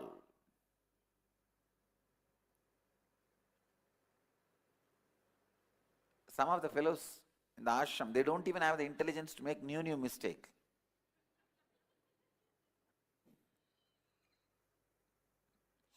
When I say some word, don't measure them with your eyes. Only learn the lesson I mean.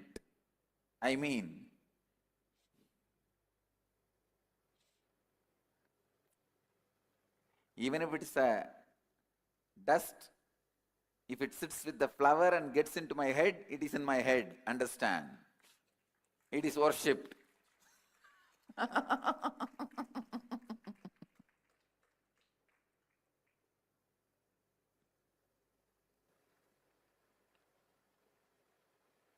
How many of you have seen that my not giving up in your life directly? Or you heard from the people?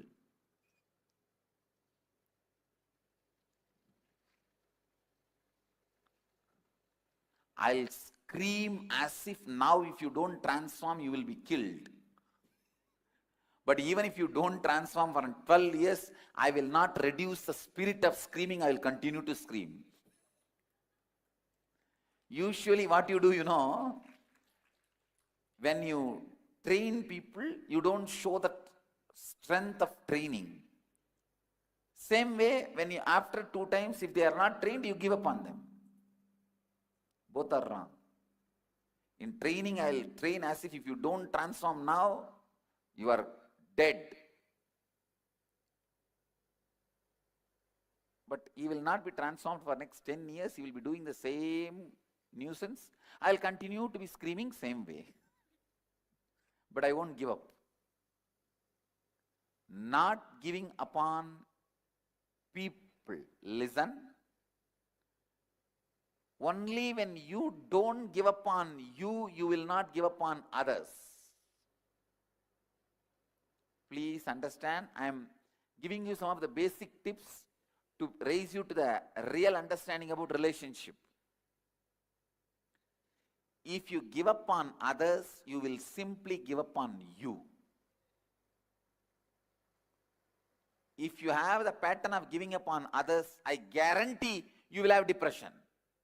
Because depression is nothing but you mentally giving up on you. How many of you have the pattern of giving up on people? I told, they are not listening, what can I do? All of you be very clear, you will all have depression. Maybe having or yet to get. But you are on the path of depression. No, it's true.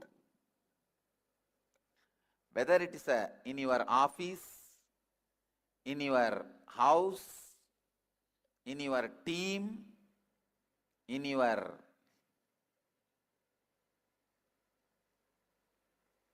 business, anywhere. If you give up on people, you will just give up on you and fall into depression. You are moving towards depression.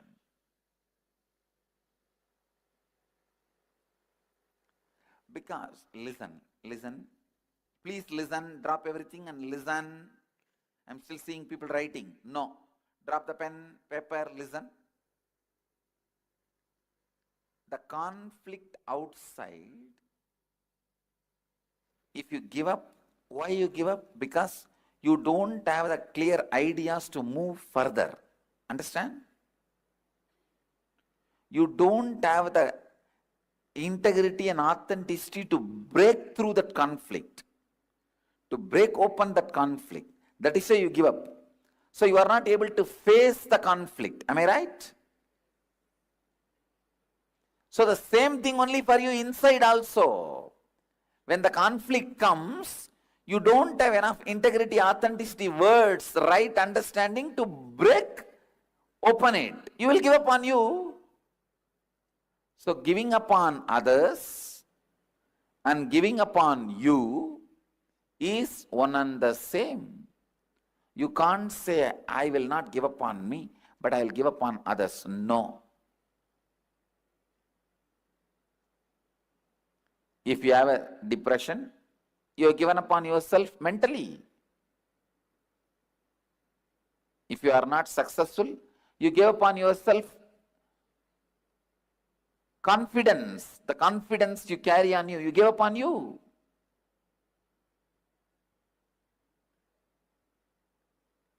All failures are nothing but giving upon you. Listen.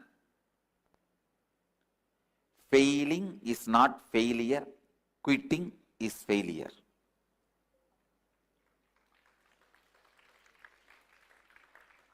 Failing is not failure. Quitting is failure. When you give up on you, failure happens to you. Not till then. Not till then.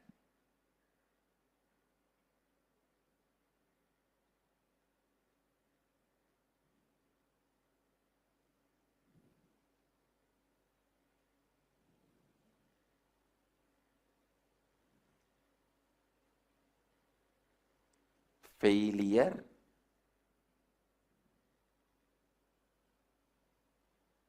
happens to you when you give up. Not till then. Not before. Giving up.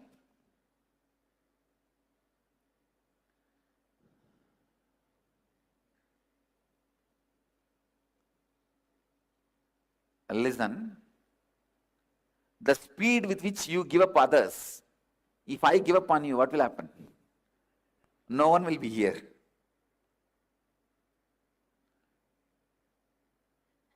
Whenever you don't give up on people and you break big obstacles towards enlightenment. Whatever makes you feel that you should give up is the biggest obstacle. If you break that and don't give up on you and others, you have moved closer to enlightenment. You move to the next step. Just 2-minute small exercise I want you guys to do. How many relationships in your life you gave up and how many you are not giving up and still holding? Make both the lists. Listen. Listen. How many you gave up is a minus of your life. How many you are still holding without giving up is a plus on your life. Now we will know the life's calculation. Whether your life is running in profit or loss.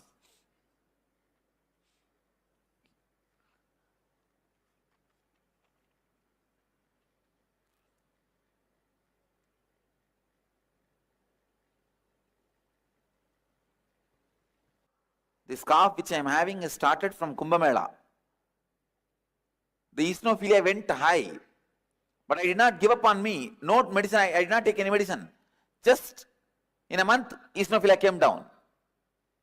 But then this tonsillitis, I was somehow avoiding the medicine. Finally, anyhow, I started taking the antibiotics, the allopathy medicine, but I did not lie down or rest or stop talking, stop taking my classes.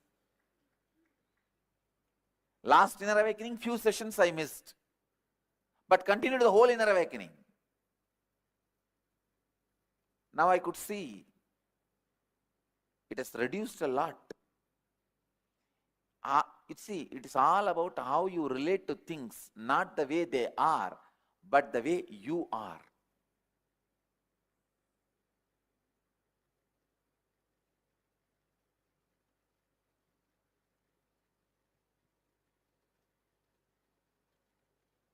Do not give up on people in your life, because people are everything.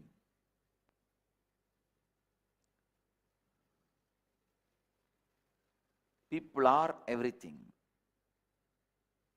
Please understand. Now, how many of you feel your life is going in plus? How many lives are going in minus? Raise the hand. So now you know what you should do, you need to do. What do you need to do? Not give up on people. Not to give up on you and people. I also wanted to introduce another one concept, a very important truth about this relationship. Today, you are going to start an important process called completion with others. The completion with others. How many of you had a question? How to do that? You will have the answer now. Today you will have the answer.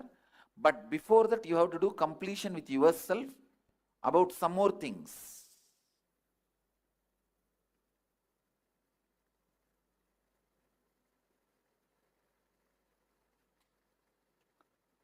This concept of completion with you and completion with others needs kind of a certain arguing.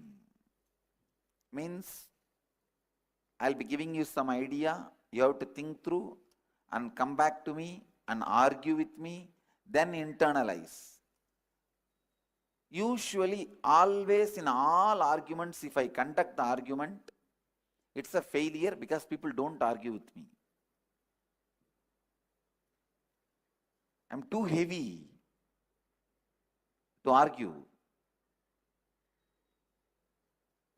My presence is too heavy to argue. The problem is, if you just accept without arguing, you will never practice. You just drop it in the dustbin when you go out. Please listen.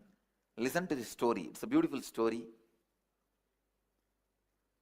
How many of you know the story that Narada, a great rishi, went and gave a knowledge, enlightenment mango to Shiva? How many doesn't know the story? Then at least for all of you, I will tell the story once more. There's a mango. If you eat, you will get enlightened. So Narada goes with that mango, and it is possible. Please understand. You can ask, how can enlightenment happen by mango? If that a leaf or a fruit can be taken and programmed, the right biomemory can be programmed and inserted into your body, your biomemory will absorb that programming and be awakened. It is possible. I am working on it. Still I am not seen the breakthrough, but I am working on it. If you go into the Gurukul area, you will see some 18 trees, neem trees, having the what you call in the Western biology, what do you call that? Parasite. Parasite. But here in the Eastern tradition, we call that as pullurivi, means from one tree, making the another one biomemory to happen. In the neem biomemory, you will see bilva biomemory happening. See, there was a tree, huge neem tree. In that neem tree, the biomemory of the vilva was there, and both were see that from the neem tree, the vilva tree has happened. Not in the edge of the branches and all. From the branch itself, it has happened. In the early times of the ashram, I gave instruction to the gardeners, you should not touch the tree, you should not disturb the tree, and left it. Understand? It is not a disease. Please listen. I told the gardeners that don't touch this tree, leave it. But when I was traveling outside India, these poor fellows, these gardeners without brain, they thought this is a parasite, only if you remove it, this tree will grow well, and they removed it and the whole tree died. So when I came back, I saw that I could not, because it was such a high energy. Then I just looked around and said, let all the trees grow the same bilva biomemory, and 18 trees which were standing around have started growing. All of them have it now. It is the putting the another one biomemory. Biologically they say no, it is a parasite and all these that. All the 18 trees have that. With that leaf only you can do this process in Siddha tradition. You can transmit enlightenment just by a pill. So this enlightenment mango, Narada brings and gives it to Shiva. Shiva laughs and says, what for? I need this mango. He looks at Devi. Devi also, what for? These two kids need to get enlightened. They are growing now only. It's Ganesha and Subramanya. Ganesha and Skanda, two kids of Shiva. Both of them try to fight. I want this, I want this. Then Mahadeva says, all right, whoever goes round the world 3 times will get this mango. Immediately Skanda, he has his own private jet, peacock, and he flies to go round. But this Ganesha has only a mouse. And how much the mouse can pull the elephant?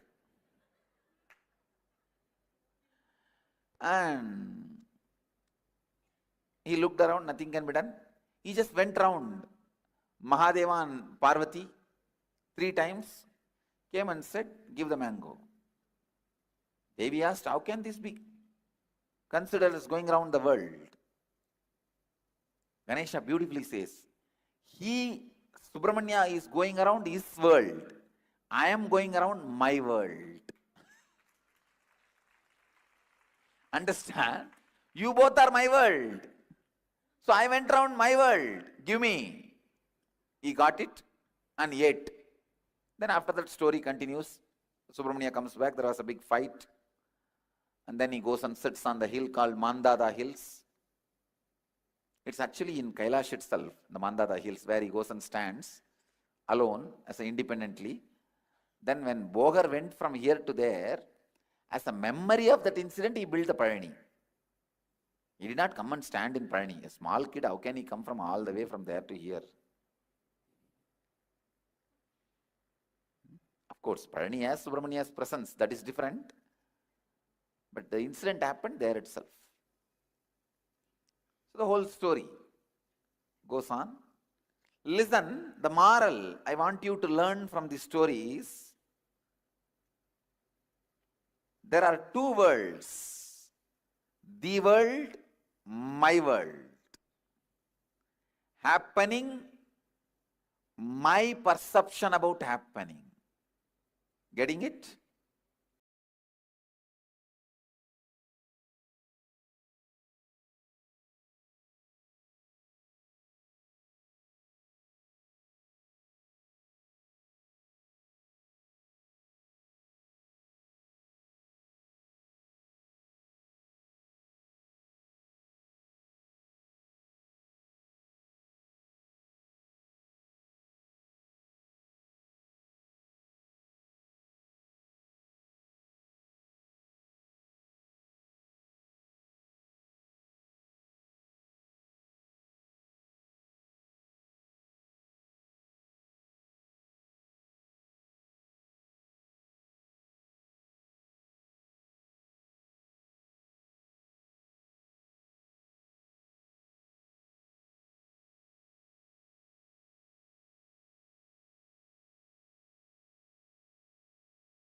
Yes. After this powerful session, let's enter into the completion process, like taking control of your life. So, step one, if there is some powerlessness, some incident, incompletion, which is influencing, pen down that. Let's catch the influence of the past on your thinking system. Step two will be relieving is relieving. Means relieving is relieving. Means the past powerfulness which is influencing your thinking will relieve all those incidents. There is a big difference between remembering. Remembering is just the thought. Reliving means actually you are going into that place and space and reliving the moments. For an example, something happened in your life at the age of 8 or 9, which is still influencing your thinking. Like one man came to me and said, I never go to beach, Swamiji. Even if I drive through the beach roads, I shiver, sweat, I have a panic attack. I asked why. No, at the age of 7, I went for a walk with my father. I saw a murder happening in a beach and we ran away from that spot. From that spot. Till I cannot. Now I am 57. I can't go back to beach. This is the incident happened in his life. If there is some powerlessness, some incident, incompletion is influencing you, pen down that. The past powerlessness, which is influencing your thinking, relieve those incidents, visualize and become that person, enter into that psychological, physiological brain, take few minutes and meditate on that person, become that person, then relieve. Example, something happened at the age of 5 or 7. Imagine you were playing outside in rain, and suddenly your mother pulls you from the rain and she slaps you, and you started thinking mother is bad, she's not allowing me to play in rain. So this is what your cognition. So visualize what was the incident at that time, how, I mean, you have to imagine if you are 8, visualize what you are at the age of 8 and what dress you are wearing, what is the place, what is the space. Imagine, relive that moment. If you are like had that violence against your mother, visualize that same thing, same emotion happening in your inner space and relive that moment at least 3 times. Yes, it is very important that you don't remember the incident from your current cognition. So it is not that you use the logic that you have today, the insights that you have today. Maybe you are thinking now, yes, my mother, she wanted to protect me. She wanted the best for me at that moment. That's why she didn't want to let me play in the rain. No, at that time, you would have been frustrated. You wanted to play and your mother is denying you the fun. So you would have screamed and shouted, tried to pull yourself free from her grasp, prevent her from bring you in. Relive all that. Live through it once more. Swamiji is clearly telling whatever you do not fully live through, that only becomes an incompletion. Leave your system. That is why reliving is relieving.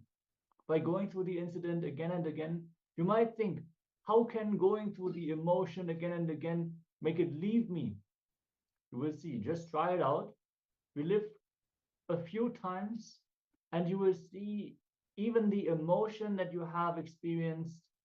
When it comes the first time, it will be intense. You might even cry, depending on the incident. You might feel the anger and vengeance that you have experienced at that time. But by the third, fourth, fifth time, it'll just be like a movie scene in front of you. It will not carry that same intensity anymore.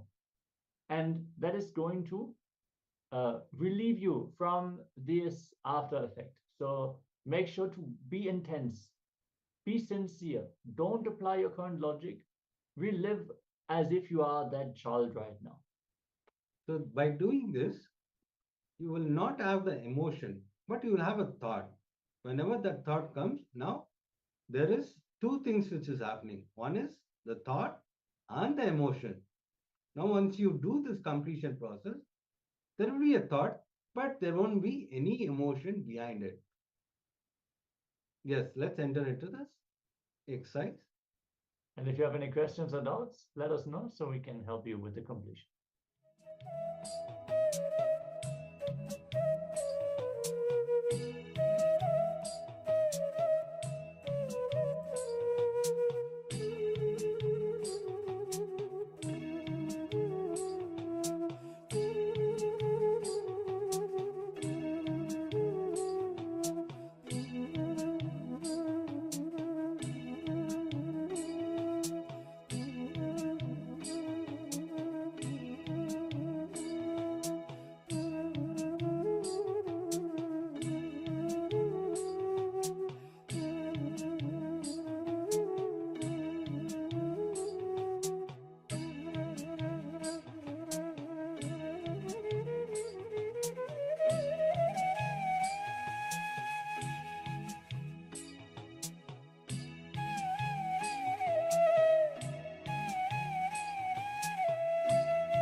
Yes.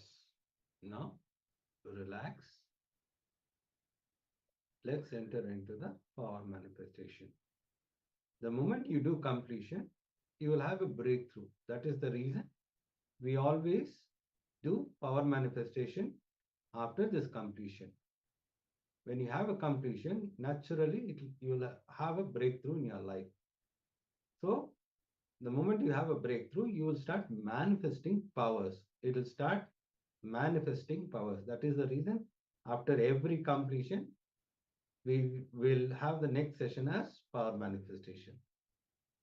So let's enter into the power manifestation session. Yes, today we are manifesting the power of Vak Shakti scanning. So we're literally going to scan our own Vak and see what are the obstacles, the obstructions in our throat center. What is manifesting the blockages in our manifestation? Vak, very particularly, is the power of making our reality happen through our declaration. That is also regarding to our relationships, influencing people and convincing them, moving them like we want to experience the relationship with them. So you want to move a person to be more friendly towards you, to be supportive of you, or you want to share your ideas, your cognitions with them, to make them understand. For all these aspects, Vak is very important. And there are certain things which can block our Vak. So we are going to both learn about this and immediately give a breakthrough to our Vak through the power of third eye. So in the first round of the day, we are going to scan our own Vak and see all the diluted promises you have given to yourself. So wherever you felt, yes, this is the right thing, I should do this. Internally, you already made the decision that this is going to be the best thing for you to do, but you didn't do it. You didn't fulfill the word that you gave to yourself. See, when we have a click, when a powerful cognition clicks with us, it is too important to take immediate action. Let inspiration lead to immediate action, then you will manifest a breakthrough in your life. If you do not fulfill the words that you give to yourself, the worst thing that is going to happen is not that you're not going to manifest that reality. You're going to lose trust on yourself. You're going to lose the confidence in yourself that you can make it happen. So from there, the snowball effect will be there, where you will not manifest many of the goals that you have. So understand completing with all these incidents is too important. So now settle down, sit with your head, neck, and spine in a straight line. And you can either close your eyes or keep them open. That is not important for this exercise. Just connect to Swamiji, bring your awareness to your third eye, and then center yourself on your throat center. From the third eye, scan your throat center and listen in. What are the diluted promises you have given to yourself? The words you have given to yourself and you haven't fulfilled them. In this power manifestation, you do not have to relive and relive. The third eye itself, the flame of the third eye itself is capable of burning all the incompletions. So just being centered on your third eye, bringing the awareness to your throat center. Let us bring awareness into all the words that we have given to ourselves and we have not fulfilled. Chant the Mahavakya and let Swamiji manifest this through you. Let him reveal everything that needs to be revealed for the completion with your Vak, for the cleansing of your Vak to happen. Let's begin. Om Nithyananda Paramashivoham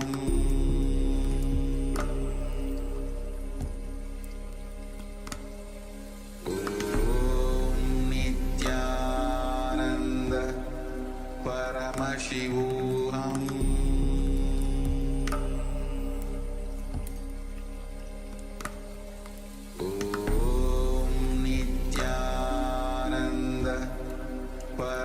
Paramashivoham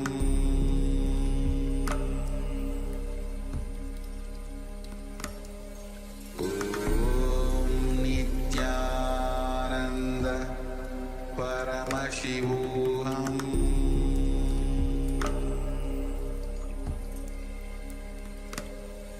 Om Nithyananda Paramashivoham Paramashivoham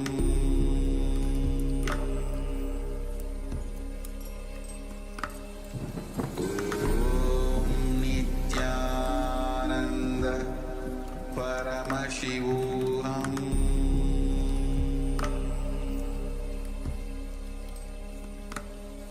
Om Nithyananda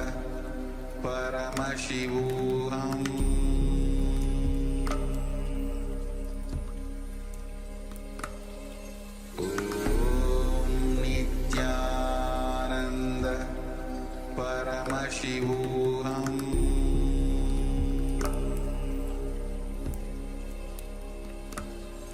Om Nithyananda Paramashivoham Om Nithyananda Paramashivoham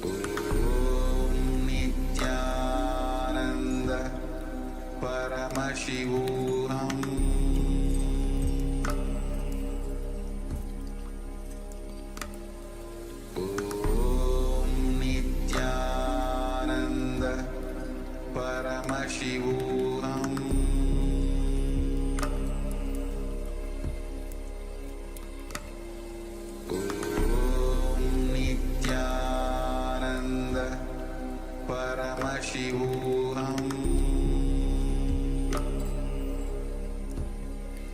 Paramashivoham Om Nithyananda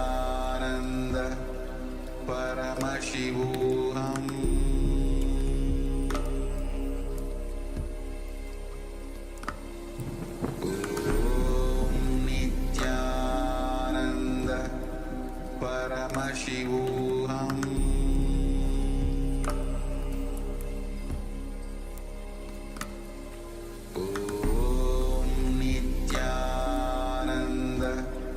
Paramashivoham Om Nithyananda Paramashivoham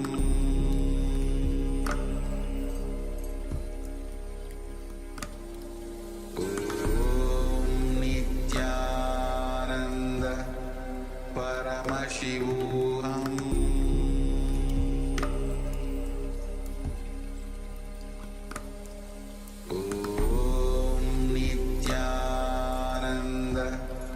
Paramashivoham Om Nithyananda Paramashivoham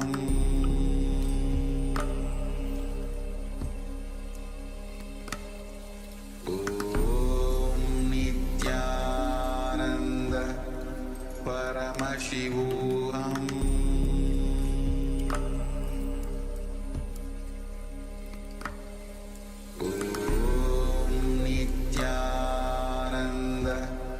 Paramashivoham Om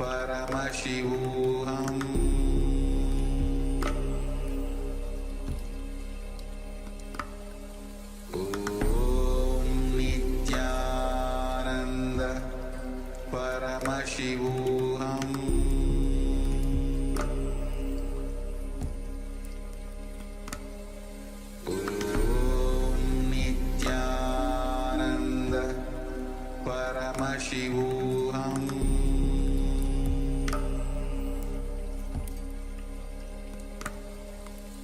Om Nithyananda Paramashivoham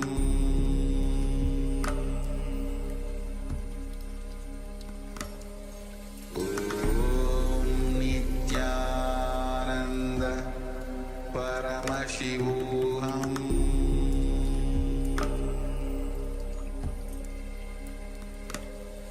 Om Nithyananda Paramashivoham